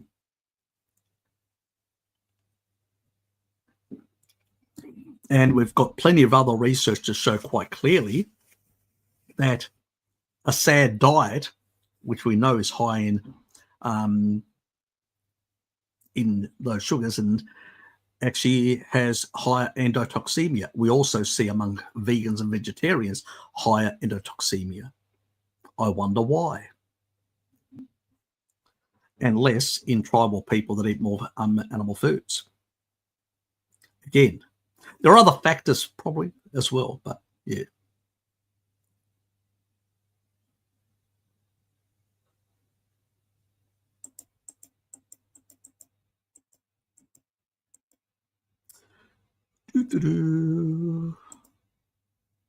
Got a problem. If a deadly virus coming in 2027, where are you located on the planet? You're not bringing anything in from Wuhan, are you? Or are you a researcher at Wuhan? Just kidding. What would you start doing now to boost your immune system? I'd definitely basically try and make sure that I had my vitamin D levels in the therapeutic range. So pretty much above the 100, well, depends on where you are. So above the 175 millimoles or above the 70 nanograms. I'd definitely be in that higher level, in the sort of closer to the therapeutic level. I'd also make sure that I was getting at least 6 grams of taurine every single bloody day. And I would also make sure that I was actually I had that other contraindicated thing that the medical profession tells you not to get, the ivermectin thing. I'd have a bit of that on the side if I could get some. And I'd, definitely consider something like lubricase, because some of these things can actually cause increasing platelet aggregation, especially the last one did. So I'd say I'd definitely have some lubricase to be able to take it early in the morning on an empty stomach, just to make sure that anything that got in foreign particles into my system were basically bunched away and broken down by these enzymes. Those are the sort of things.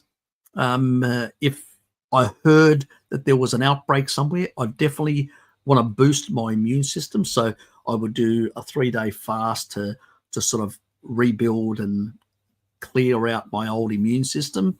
And then I would have TA1 peptide, which is something that in your thymus sort of,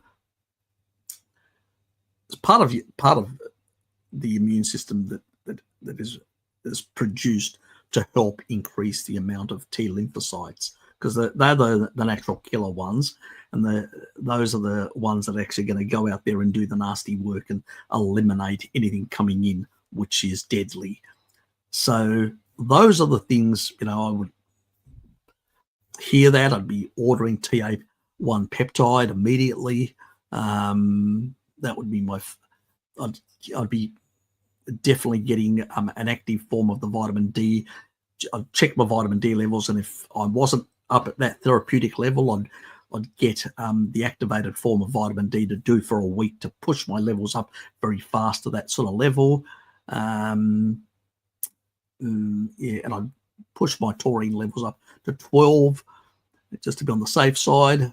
Those are the sort of things that I would, definitely focus on doing in that immediate period prior to that risk or threat or.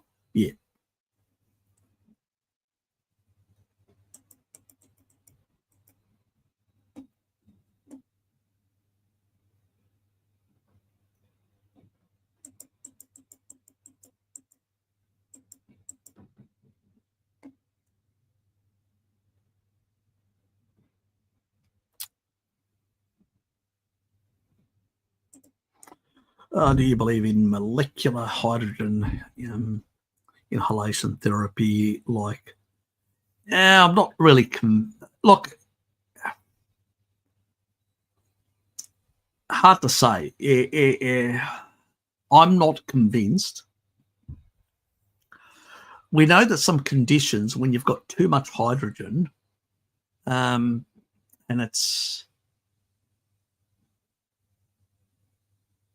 it can be beneficial, but it's hard to say. There are some circumstances where you may have not enough, for instance, not enough electrons. You put too much hydrogen in the system. Sometimes that can cause some changes there between the protons, the amount of protons and hydrogens. It sort of skews it towards more proton heavy rather than hydrogen than electron type the other way. There seems to be that it may potentially have some negative effects. It's unclear. When it comes to biophysics, this is the realm of biophysics.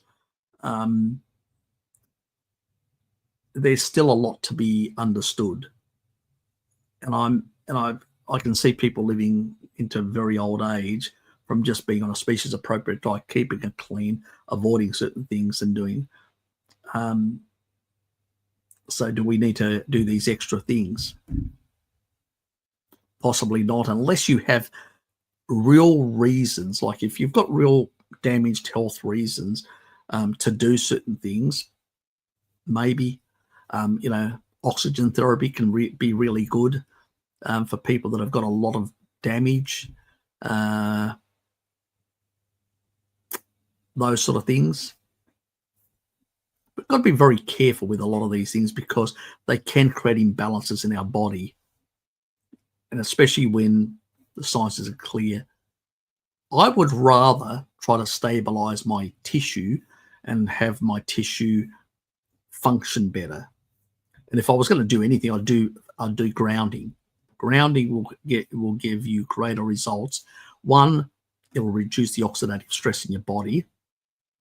It'll actually also increase the negative charge in your endothelium, so your vascular tree will function better in that regard. And it seems to also improve the viscosity of the water molecules around in your arteries. That's because of the glycocalyx type effect, the negative charge that gets on the little pericellular matrix inside the vascular tree. It tends to maintain that sort of negative charge, so things flow better. You get better nitric oxide and less strain on your heart because remember, your vascular trees are like, it's collagen, it's made of collagen, like your gut that does peristalsis to move things along. Well, that also it functions in a very similar way. So your heart doesn't do all the pumping, it just doesn't have the capacity. But in combination with your arteries, they work together to move things around, fluids. And so you put less oxidative stress on your heart by doing grounding. So I would do more grounding rather than many of these other things, which could unbalance things and stuff like that. So I would focus on grounding. You can get shoes which have got metal plates, or you can get attachments, like I've bought attachments. I'm now purchasing some sort of these grounding sort of socks that naturally walk around the place. So I'm getting some for me and Dad. Those sort of things would be what I would be sort of focused on rather than this sort of stuff. We don't need to go crazy about these sort of things. I mean, we waste far too money on far too many things, that are not necessary.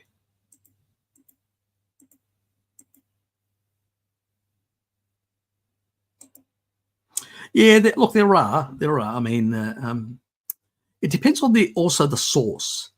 Like, certain rivers will have more parasites. Areas around the United States definitely have more parasites than the waters around Australia. So, certain fish in fish farms can have more parasites in their flesh. So they need to be cooked better a bit. You can't lightly cook them to eliminate the parasites. So if you're getting farmed fish, it doesn't mean you can't eat farm fish. I mean, I do. I mean, even when I go to Salamanca, occasionally I do the same thing. I go and get this cooked salmon that actually is cooked on a grill, and it's nice and soft inside and crunchy on the outside. So you can cook it sufficiently to basically avoid any issues. Certain crustaceans may have more parasites than certain fish. Like smaller fish like sardines will have less, or maybe not at all. Yeah, so it varies. It's a mixed sort of bag. From colder waters, you'll definitely have, they're pretty much nearly parasite free. So if you get wild caught from Antarctica or the Arctic, you're pretty safe. You're pretty safe from seafood from those areas. It's usually from more tropical, from more warmer sort of waters where you may get some parasite infections. And in particular in places like, like farmed tuna in Vietnam, yellowfin tuna, which it's in the rivers, and you can understand there's a lot of effluent and stuff like that. So those sort of things will probably have more parasites in that regard. But the snap freezing that they do usually kills all those things anyway. So it's less of an issue. If they're snap frozen, yeah, the freezing process will damage their cellular structure, and they're pretty much done. It's like a lot of heat or a lot of cold pretty much can damage their cellular structure in that regard. You're more likely to get parasites from plants that haven't been cleaned properly than anything else. So yeah, I wouldn't get too wound up about it. That would be going overboard. If you had cancer, is there any way to speed up the reverse Krebs cycle? Oh, so you've been watching one of my videos on reverse on that. You don't want to speed it up. You want to go the other way. Reverse Krebs cycle, what it does is it actually increases some of the lactate levels and stuff like that. So in the end, you want, as I said earlier, you want a strong immune system to clear out those cancerous cells. That's what you want. And you want a low deuterium diet. It's expensive, low deuterium water, or more therapeutic ketogenic diet where you're consuming slightly more animal fats in order to that are lower. The lowest is bacon at about 113 ppm. It's because pigs have the ability to reduce deuterium far more than any other animal. That's why you can feed them anything and they still have a lower deuterium level, where cattle, for instance, if you take cattle, normally the fat will have a deuterium level around about the 119, 118 and stuff like that. You feed them grain, it goes up to 122, 23 in that regard. Still within the safe zone of 130, which is what the extra virgin olive oil and most of the organic cold pressed oils that haven't been processed, like in the food industry.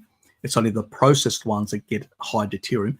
Most of those, if they are cold pressed, extra virgin, they haven't been adulterated, they haven't been processed in any severe way. It's the old, like in Greece where they use the old stoned thing, or in Italy, similar things. Now they use extractors and stuff like that, but it's still very much, that cold pressed method.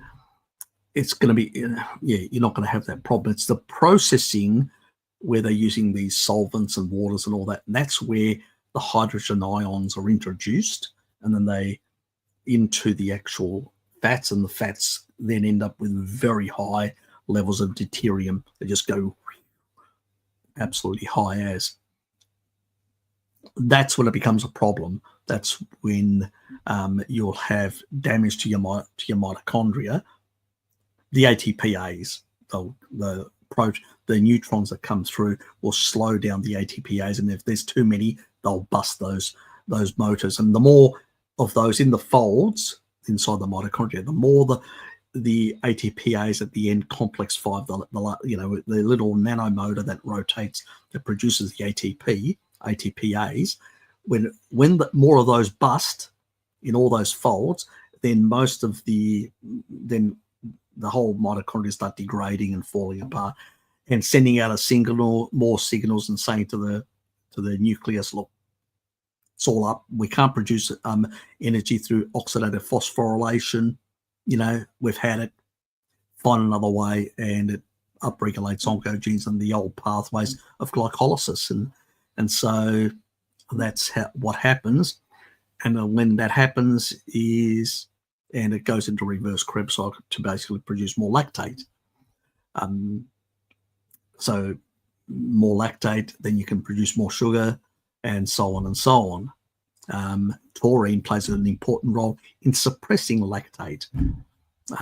So really important.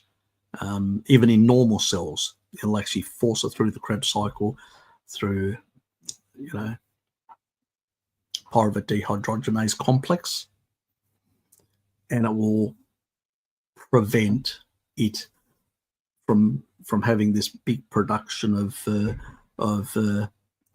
lactate. You'll end up getting more acetyl-CoA, which is a good thing because acetyl-CoA actually is helpful to the mitochondria as well. In that regard, we know from research that, but that's for another day, to go into the reasons why beta oxidation is superior due to acetyl-CoA concentrations and all that. I will do a video on that at some point in the distant future. So at some point I'll try and get it done. So many other bloody videos I have to make. But yeah, go and check all my cancer videos. I cover a lot of this sort of in there, and I talk about senolytics that can kill off cancer cells and how to do it. So if you have cancer, you'll find a lot of biohacks there. What does DC say? My wife is going through a similar regrowth in Japan and pulling a tooth out, root canals, then replanted the tooth and regrew the bone tissue from grafting good tissue to the roots. Okay. So there is hope. There is hope. Interesting. God. Definitely it's come a long way, DC.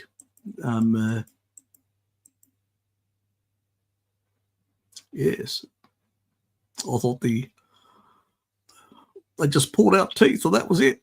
And put false ones back in. But yeah, now the Japanese have come up with a way of, yeah, it's fantastic. Yeah. So there is hope for, as I get older and toothless, there is hope for me as well. Okay. I won't be a toothless old fart. I'll have some really good teeth, even in old age. That's good to know. Yes. Anyway, after a stroke, you've had a stroke. Okay. After a stroke, would you recommend taking carnitine? And you'll get carnitine from the meat, so don't bother.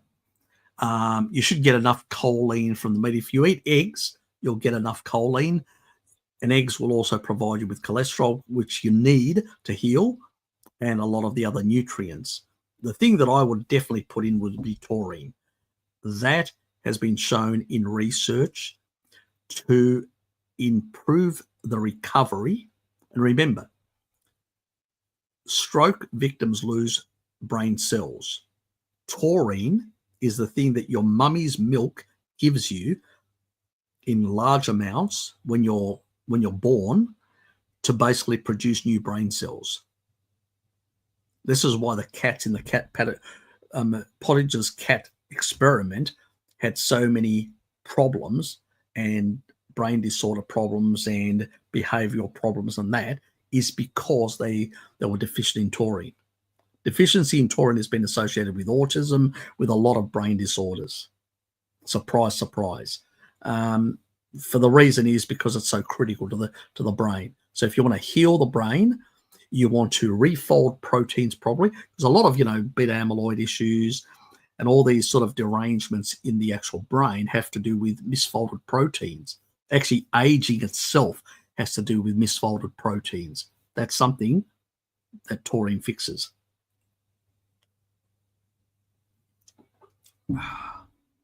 Anyway.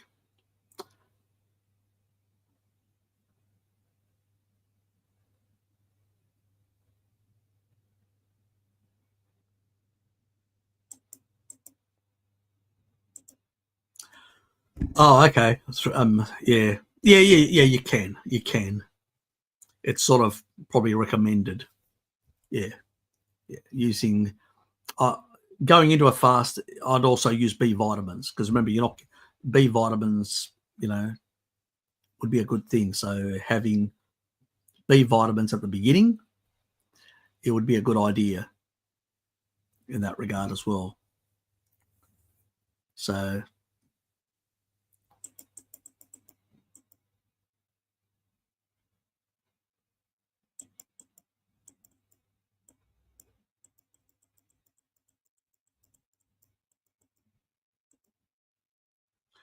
What about they do too much muscle meat as excess tryptophan, which could cause metabolic and depressive symptoms? No, it's just nonsense. No, it's experiments they did in rats where they gave them high amounts of tryptophan, and rats have a different metabolism than us anyway. They don't require as much. So, yeah, it's just another one of those nonsense things. Their gut microbiome is also different. So serotonin and all the other chemistry, because a lot of it is produced down there. But we can also use that as a source for other precursors. So it doesn't work the same way. So those experiments are just nonsense. So I wouldn't waste my time. Simple as that. Worrying about those things. We don't see them in the Maasai, we don't see them in the Hadza, we don't see them in most of these populations. We've never seen these things anywhere. This is from reductionist science. That's all it is. It's constructs. People create constructs, like the string theory construct and all the other nonsense out there that's been invalidated due to the Large Hadron Collider showing that supersymmetry doesn't exist. So we've got all this nonsense constructs that we create in modeling. All comes from rationalist, what we call rationalist science. It's not rational at all. It's a belief that we can model or we can explain mathematically nature. The problem with that is unless you understand everything in nature, you can't explain it. It's like, unless I fully understand the language, how can I explain anything? It's a contradiction. It's just crazy thinking, stupid thinking. If I don't know the language fully, how can I explain something? If I don't have all the knowledge in the universe, godlike knowledge, how can I rationally basically construct things without experimentation observation? It's stupid. These are the two forms, especially, that emerged in Western science. These two things, in particular in the 19th century, rationalist approach against empiricist approach. And we're not talking about, dumb, because this is the sort of the dumb way people say, oh, unless I observe something, I don't believe it. That's not empiricism. That's just stupidity. We're talking about an empirical scientific method. That means you observe things, you measure things, and you experiment to see whether things behave in a certain way or not. That's how we derive truth. We don't derive it through modeling and assuming things and then creating constructs, which is what string theory was all about. Constructs. Multiverse was constructs that got invalidated by experimental evidence. So you can actually see climate science is a construct, assuming a whole lot of things and putting them into a model. Why have the models in the last 10 years always been out of range from what is naturally observed? It's because they're wrong. They're not taking into consideration all sorts of things. Have we got sensors in the oceans where most of the volcanoes are to measure emissions? No. We have, it's like garbage in, garbage out. We've got poor measurements ability.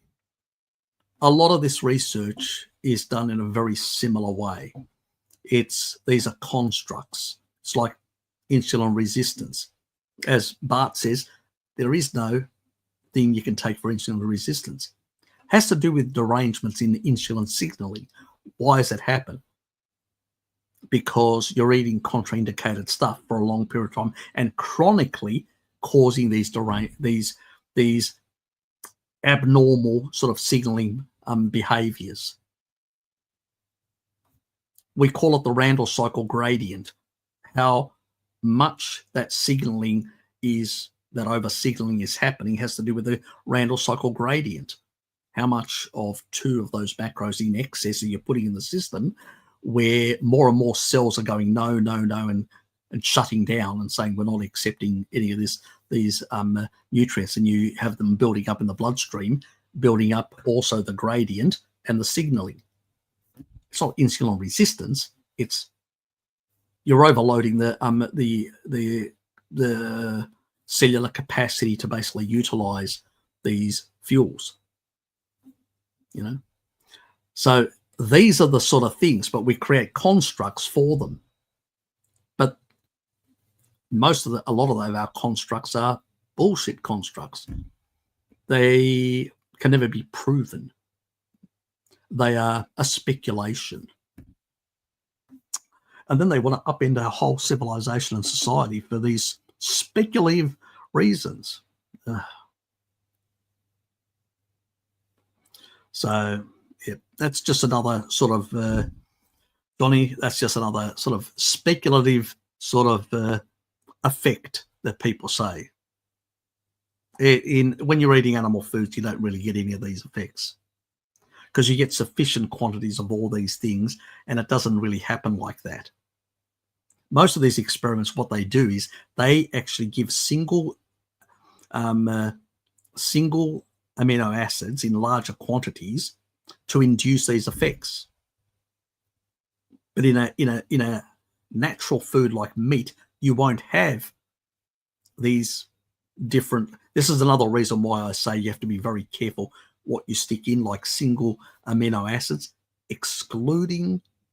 That's why I don't like branched chain amino acids, because they sort of can have an effect on each other. So I just stick to leucine, because it's been shown that even in a fasted state you can take leucine and it actually has a muscle protein effect, and any excess that it doesn't need, it usually just turns them into ketones and uses them as ketone bodies. So it's less of a problem. So actual food is what we need. We don't need supplemental type things in large amounts or whatever. They can create imbalances, yes, but that's what the animal experiments are showing. But it's usually rat experiments that they're doing the specific animal, which also has slightly different, a lot of differences in the way the rat uses compared to a human and many other animals some of these amino acids. So even there, it's really not applicable to us either, because this actual experiment of high dosing lysine in humans hasn't been done because it would be considered unethical. So we don't know what would happen, but we don't see it in any group out there. So I wouldn't worry. Yep. Yeah, it does work for that. That's the whole purpose. It works for that. And in combination with taurine, it actually has an even better effect. So you combine taurine together with BPC 157, fantastic. People who've got, diverticulitis, have any injury to their gut lining, this helps. You take the oral one. If you've got other things like, knees or, any other injury type things, it's actually best to take the injectable type, BPC 157. You can get it from the UK peptide site and a few other places. And so you basically take it in that, but if it's anything to do with the digestive tract, you take the oral one. The oral one is best for that. So that's what we produce in our gut and stomach, especially quite a lot in the stomach, obviously because of the environment that it is. Anyway, can fasting and no fiber diet be detrimental to the gut, since they can increase populations of bacteria that eat the gut mucosa on the gut itself? That's more of a problem for people like who fast, who are like vegans, vegetarians, who have got far more bacterial growth, in particular firmicutes. The firmicutes, especially like Prevotella and many other things. I've done videos on Prevotella and how it increases certain inflammatory interleukins in the gut. So there's videos in the Myths and Falsehoods of Veganism. I cover that in there. Usually it's those diets will actually have more overgrowth, where on a animal-based diet you tend to have a lower level, more diverse, but much lower level of bacterial growth. It's because it's only feeding on some of the fats and some of the undigested fats and proteins that don't get absorbed, because we absorb, fatty acids, amino acids, and simple sugars. So those that don't get, they end up in the colon. They provide food for the bacteria there, and they produce all the butyrate, all the, isobutyrate and all the other ones. They just produce less acetate, but that's not a problem because acetate can be turned into sugar in excess by the liver. So I don't see the benefit in that. So we have more of the other pro-ketogenic type of metabolites that are actually produced from the fats, the undigested fats and proteins, because not everything gets broken down completely. So we do not need at all, and we don't need a large amount of growth anyway. We just need the right combinations and all that. The excessive growth comes from fiber. That's what actually causes excessive growth. It's the worst. That's why most vegetarians and vegans have so many gut problems, for that reason. So it's less of an issue for people on an animal-based diet, so we don't have to care about that. It's coming. I'll cover it. Okay, I'll reprioritize that to do it this month. How's that? So I'm being nice to you.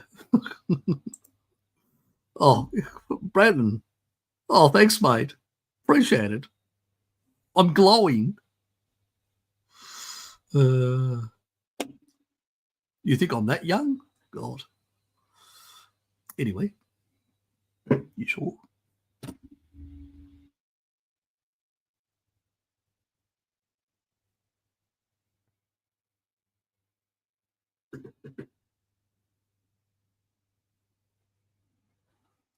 Not many wrinkles there, as you can see. So I do have these marks here, but that's because I stress. When you think a lot, thinking people tend to have these lines down here. It's because of your thinking and sort of pondering things and all that. And people that think a lot, they have those little lines that go down because they're putting a lot of tension there for whatever reason. So that's the reason for that, and why the rest of it's, pretty much clean, and around the eyes. I used to have wrinkles around the eyes, quite severe, but that was in my carb days, my carb heavy days. And I've actually gone back. Even some guys at work say, "Are you reversing your age, Harry, or something?" I put it down to the species appropriate diet. I also think that having slightly more of these, because remember, your skin is, like all the collagen structures, is collagen based and all that, and requires, and all cells require not only collagen, amino acids, they also require a lot of cholesterol and things like that, especially when you're going to be turning over and repairing a lot of things. And I think my consumption of eggs that I do, together with taurine, that actually has some benefits with the skin. Also, I do, I eat foods that are higher in niacin, like pork, and niacin, one of the metabolites that come out of that, nicotinamide, which is one of the metabolites, that actually hydrates the skin. So you can take a supplement. I know I've got one lady that, I won't mention her name. She'll think I'm pointing to her vanity. But she basically uses, nicotinamide for that. It's that metabolite, which is a non-flush form of B3, not of niacin, to actually improve the hydration of the skin. And that's, yeah, but I don't do that. I just stick to real food. Oh, there's a man that, good on you, mate. Yes, yes. Nothing like eggs. One of the best protein sources. Well, that's just, if I can pass as a 40-year-old, that just shows how bad the health problems out there are. People are aging fast on sugar, and sugar, glycating themselves. You know, because a lot of that glycation and damage to your collagen structures. Remember, your skin is made of collagen. It's not only you're damaging your vascular tree, your arteries and veins, because they're also made of, and they have a lot of turnover, so collagen is really required. Your gut is turning over quite a bit. That's why you can heal your gut quite fast if you give it the right nutrients, animal foods. And in particular, eggs are really a superfood for that purpose. And I just can't understand why people have an aversion to eggs, which is such a damn superfood to help with protein synthesis and to heal the body. Yeah, so Joseph, how are you, mate? Great to see you. Hail Lord Glycation.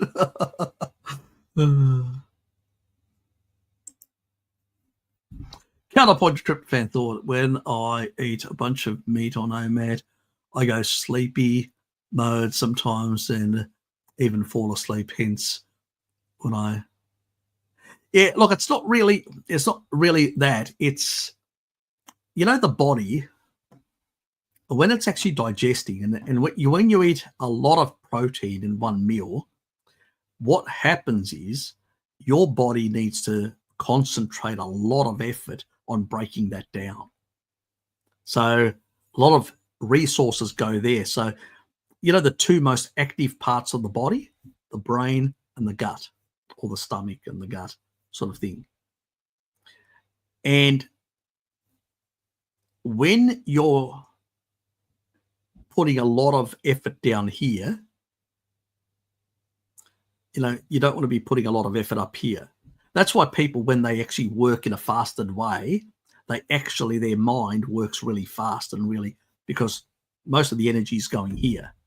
The body produces a certain amount of energy. So with healthy mitochondria, you produce your body weight, your entire body weight in ATP.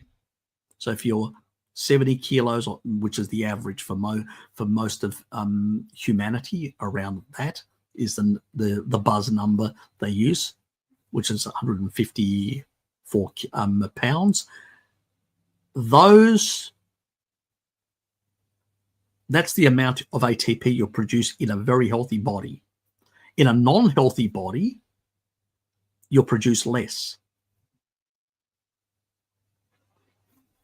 So if you've got some underlying mitochondrial damage, you'll have less energy. So if you're focusing on doing that, this has to suffer. Something has to suffer. Something has to be down-regulated and be put into a more sleepy, non-active, to be able to do the other stuff, especially in daylight hours. And that's another reason why when you eat a lot, when you're working, you also have this, you know, like a drop, because it's not only, you know, the glycemic shock that some people have, but even the people that don't have that, is because you're asking the body to do a whole lot of things at the same time. Digestion, this, that. It's just too many things. You know, you're not doing one thing, you're doing too many things at the same time. It just doesn't work in that regard. What's this? This is frozen.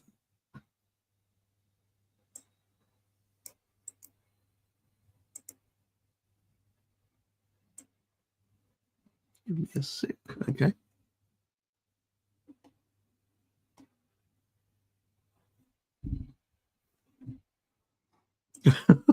What tired of age and acne-rid co-workers thinking I'm crazy because I do noontime sunbathing.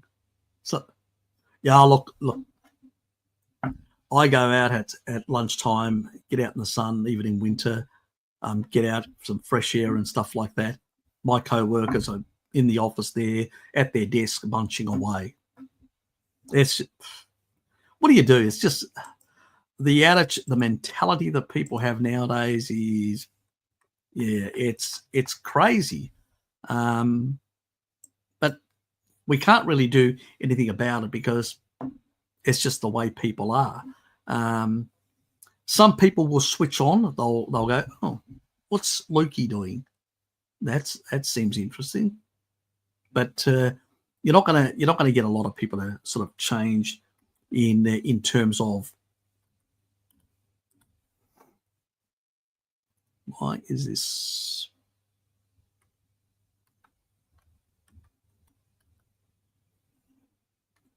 It's not even responding.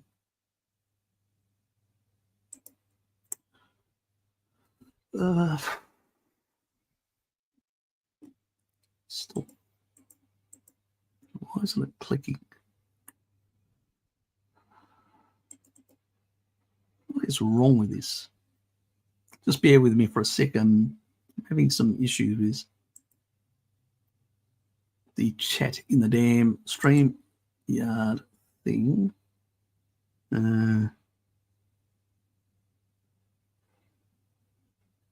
Let's just go to the private chat. If I switch between.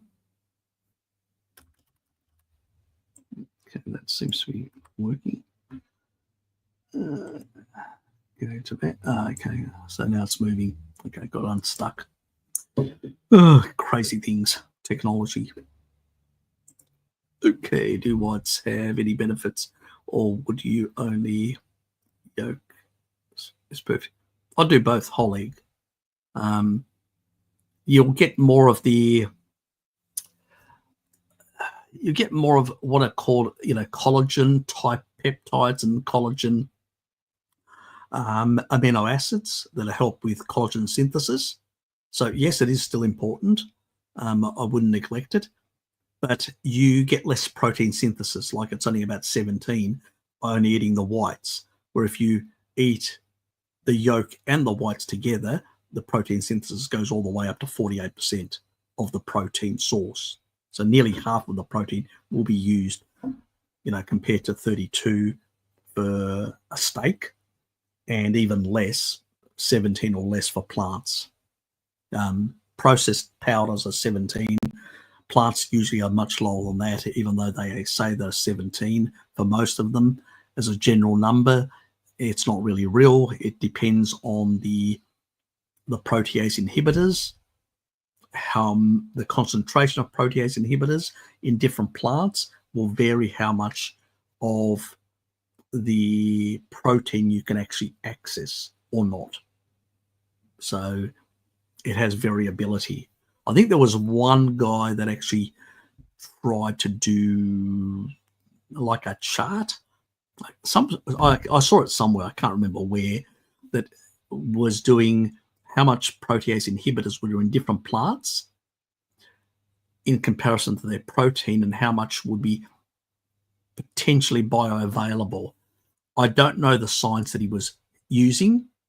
I came across it ages ago in a blog. I wouldn't even know where I've placed it or the link that I've placed. I'd have to go searching for it to find it to know exactly. Yeah. But I'm not going to promote something that I haven't actually researched myself. I'd have to go away and research it myself to really know 100% is it sort of bona fide or, yeah, you know what I mean.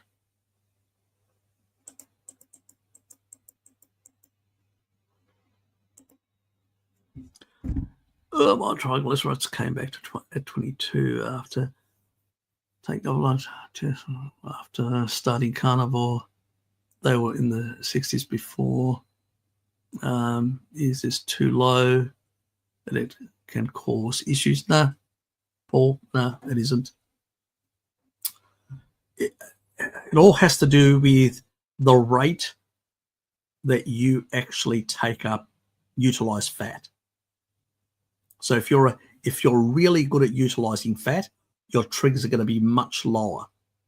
I would be more concerned if you had done 12 months of Carnivore and then came back to me and said, "Oh, my triggers are still high."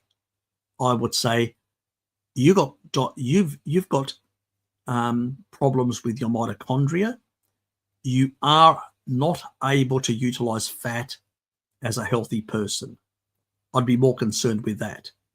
Having lower trigs means that you're actually able to take up the fats much more rapidly by your cells and utilize them. So no, actually less is better. More is a concern on mitochondrial health. So it means that your mitochondria are way healthier than many other people.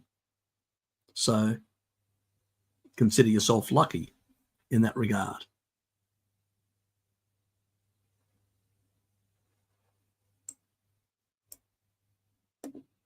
Yeah, so yeah. So I wouldn't get too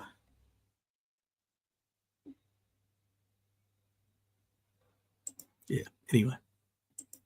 Let's go to the next one. Do you know about Gilbert syndrome? Yes, diagnosed with it a long time ago, and I've read it. It has to do with effects of phase 2 detox or liver took calcium deglutarate for a month. Not sure what it did. It can help with a condition. Some people also, there are pathways that have to do with energy production, which have to do with riboflavin enzymes. Riboflavin enzymes have to do with every single, of every rare disease, I would say 95% have some relation to riboflavin metabolism. That's what I found, when it comes to a lot of, things like people having, like smelly skin, like fishy skin, or all these things, or sort of rare disorders or whatever, genetic disorders. I found people taking riboflavin supplement, fixed it immediately, corrected it. Now, calcium deglutarate is good in terms of it prevents reabsorption of stuff as well. Can be very useful for people that may have, detox issues in that regard. But as long as you're getting sufficient taurine, choline, things like that, which you will if you're eating animal-based diet, you should be able to support those. And if you're getting enough amino acids, because remember, a lot of the amino acids, sometimes our bodies may utilize amino acids for healing or other things, and that's when we need more for detox. So we need to actually, when we're healing, let's say an injury or whatever, our detox requirements or our protein requirements to support detox and the production of different enzymes and all these other things actually goes up. The Maasais are very smart in that. They're elderly. When they get sick, they feed them more meat to get the additional aminos, because remember, your detox pathways require certain micronutrients, but also require a number of amino acids that are involved in detox pathways. So there's your basic answer on that. But with your Gilbert syndrome, there could be also an enzymatic issue as well with the riboflavin. Some people take riboflavin because they may not be getting enough in the diet or need a bit more because of a rare disorder. Because while Gilbert syndrome isn't caused by riboflavin deficiency, it can be made worse. And it also, some people have some of these pathways that are affected that make things even worse. So when they actually, and things like dairy is much higher. You'll find dairy foods are much higher in riboflavin. It's a really good source, like a big glass of milk, 16 ounce can nearly give you your daily dose. So I've actually noticed with people that have got lactose persistent genes, the amount of Gilbert syndrome is much higher in people from a pastoral background than many other people around the world. There must be some relationship with that. And that's where the relationship between riboflavin and riboflavin dependent enzymes is shown to be in the literature all the time, associated. So there is definitely something there. And I've noticed that with some people, they get better resolution. But can we say definitively? No, because we haven't done sort of detailed experiments, which is annoying. But it just is what it is in that regard. And the final question for the day. Do you believe in estimations of biological age? My view on biological age is, do you believe in anecdotes of people living 200 plus years? Apparently in the past, we lived in a lower deuterium universe.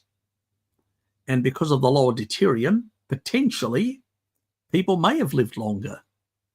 I can't prove it. But if you're having healthier mitochondria that can maintain and turn over and replace tissue, because you've got energy like a young person that can repair very easily, it's not beyond, maybe those things are not myth.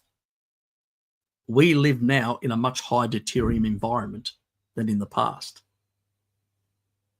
So we know in the distant past that the deuterium levels are much lower, especially in the glacial periods. So potentially, yes, there could be some truth behind that. Can I prove it? No.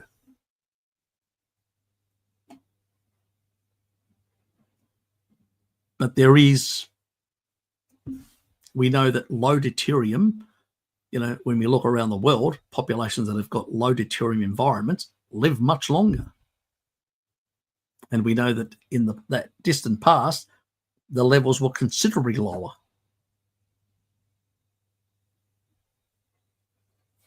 So possibilities are the possibility is there.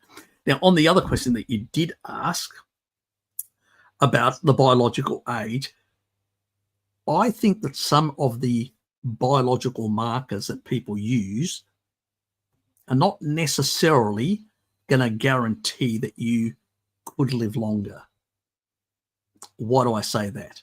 I have longevity genes myself that are considered longevity genes. I can detox much faster. That's why it's very hard for me to get drunk. I can drink and drink and drink. I have to drink a lot, spend a lot of money to get drunk, because I can detox my system much faster. Didn't prevent me having a heart attack from damaging my heart, from severe damage to my mitochondria, for severe damage from the seed oils, which are high in deuterium, the industrial ones, and all the glycation, all the other garbage that I was eating.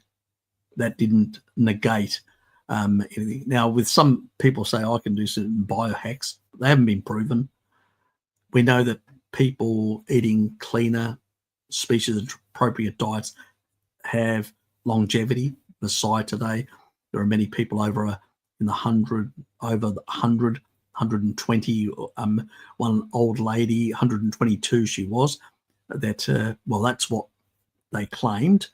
And Mary Ruddock met her. Let's say even if she were 10 years younger, which is unlikely, but 10 years younger, 112, still, she was jumping up and down. Okay? try and get a middle-aged person to do that in a Western society.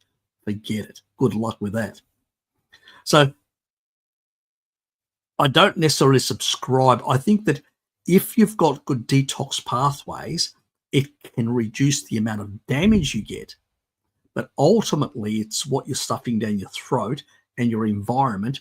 Are you earthing like they are every day walking around?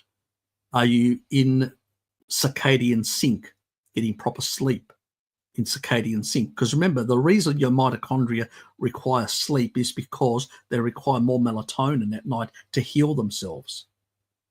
That's why sleep's important. That's what the fly studies show, and it's probably applicable to some extent in all other species as well. So I would say that, yeah, it's going to be more those factors than so-called markers of aging. But obviously, things when we look at senescent, how much senescent cells do you have? That's going to tell you far more how much damaged you are. If you can do a biopsy and look at the mitochondrial health, that also will tell you. I think those type of tests are going to tell you more than some of these other numbers that people use out there that are sort of associated, but are not really telling you what's the machinery like inside. Is the machinery working properly? Is it in good nick? Those tests are not going to tell you anything. I think you have to do cellular biopsies to see within a certain area in tissue, in your body, how much senescent cells are in that tissue. That level of senescent cells is going to tell you how damaged you are and should be far better predictor. The ability for your body to actually heal will depend on your mitochondria. Then you're going to do a biopsy to check the mitochondria to see what sort of density does the cell have, in what state is that mitochondria. These are things that you can't actually go to a lab and do because they're already done in scientific labs. Unless you know a scientist that can do it for you, you got Buckley's chance of getting anything done to be able to know exactly what, so I know. Yeah, that idiot, lying biological age index clearly means his vampire-looking ass is getting younger. Well, he's probably getting younger blood as well. A lot of people do that, have been doing things like that from younger people, and it shows that there is a benefit in that. How much is hard to say. It could be just short term rather than long term, I suspect, more than anything, because it's not going to replace all your cellular. That takes about a decade to replace all your cellular structures. So I don't subscribe to that sort of nonsense in a sense. But I'd say it's fairly.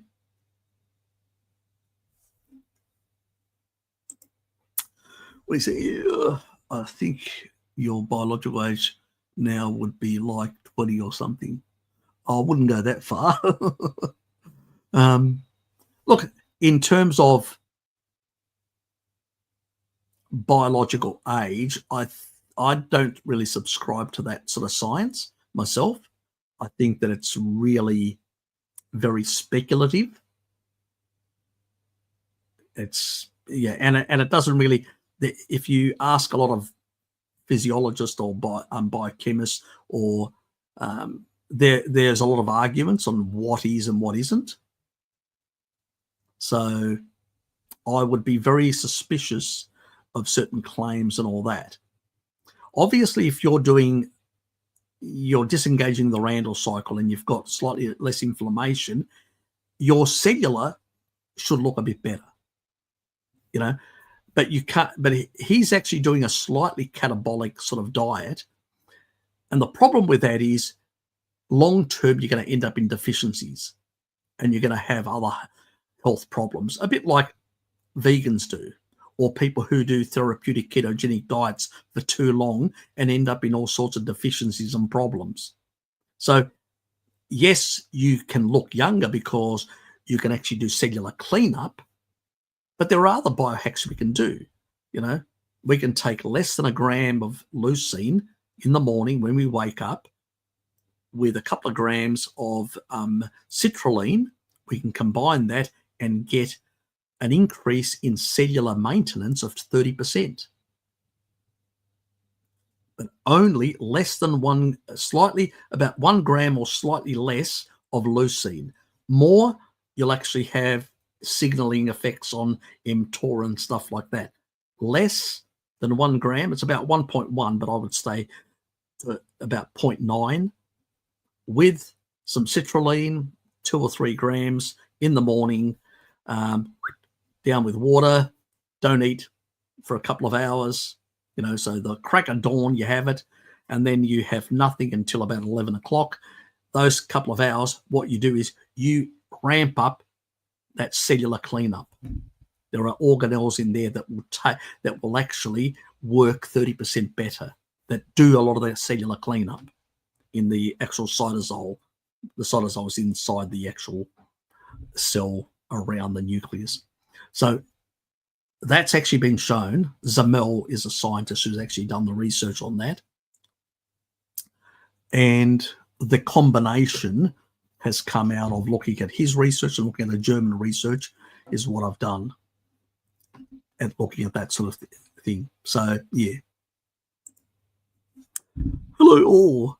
Hello, feral grandma. Good to have you here. I'll bet many 20-year-olds today are in a worse health status than older carnivores. I would agree with that. I would agree. I look at, like, one of my neighbours here, 20-year-old, and yeah, I'm physically stronger than him, physically stronger, mentally, in many other regards. So yeah, and he's got gut problems, and he won't give up his. I think he's got probably either a celiac problem, but he, as my other neighbour says, he consumes a lot of bread and stuff like that, but doesn't want to listen. So I don't argue with him. Yeah, anyway, that's about it. I am going to piss off out of here. We've been going on now for nearly 3 hours, and I'm going to take a bit of a break. I've got 1 or 2 things to do, then have a meal, and then basically I'll be back in slightly over 3 hours from now. Yeah. No, they've been going on for a very long time. Remember, fasting mimicking diets have been going on for a very long time. They're not going to go away. There's a lot of propaganda out there that will keep them alive for a very, very long time. Unfortunately, that's the reality. Not a problem, mate. You're welcome. You're welcome as well. And thanks for being here. Appreciate it. See you, urine. Yep, just came up. Bye all. See you all. See you in a bit over 3 hours from now. Take care.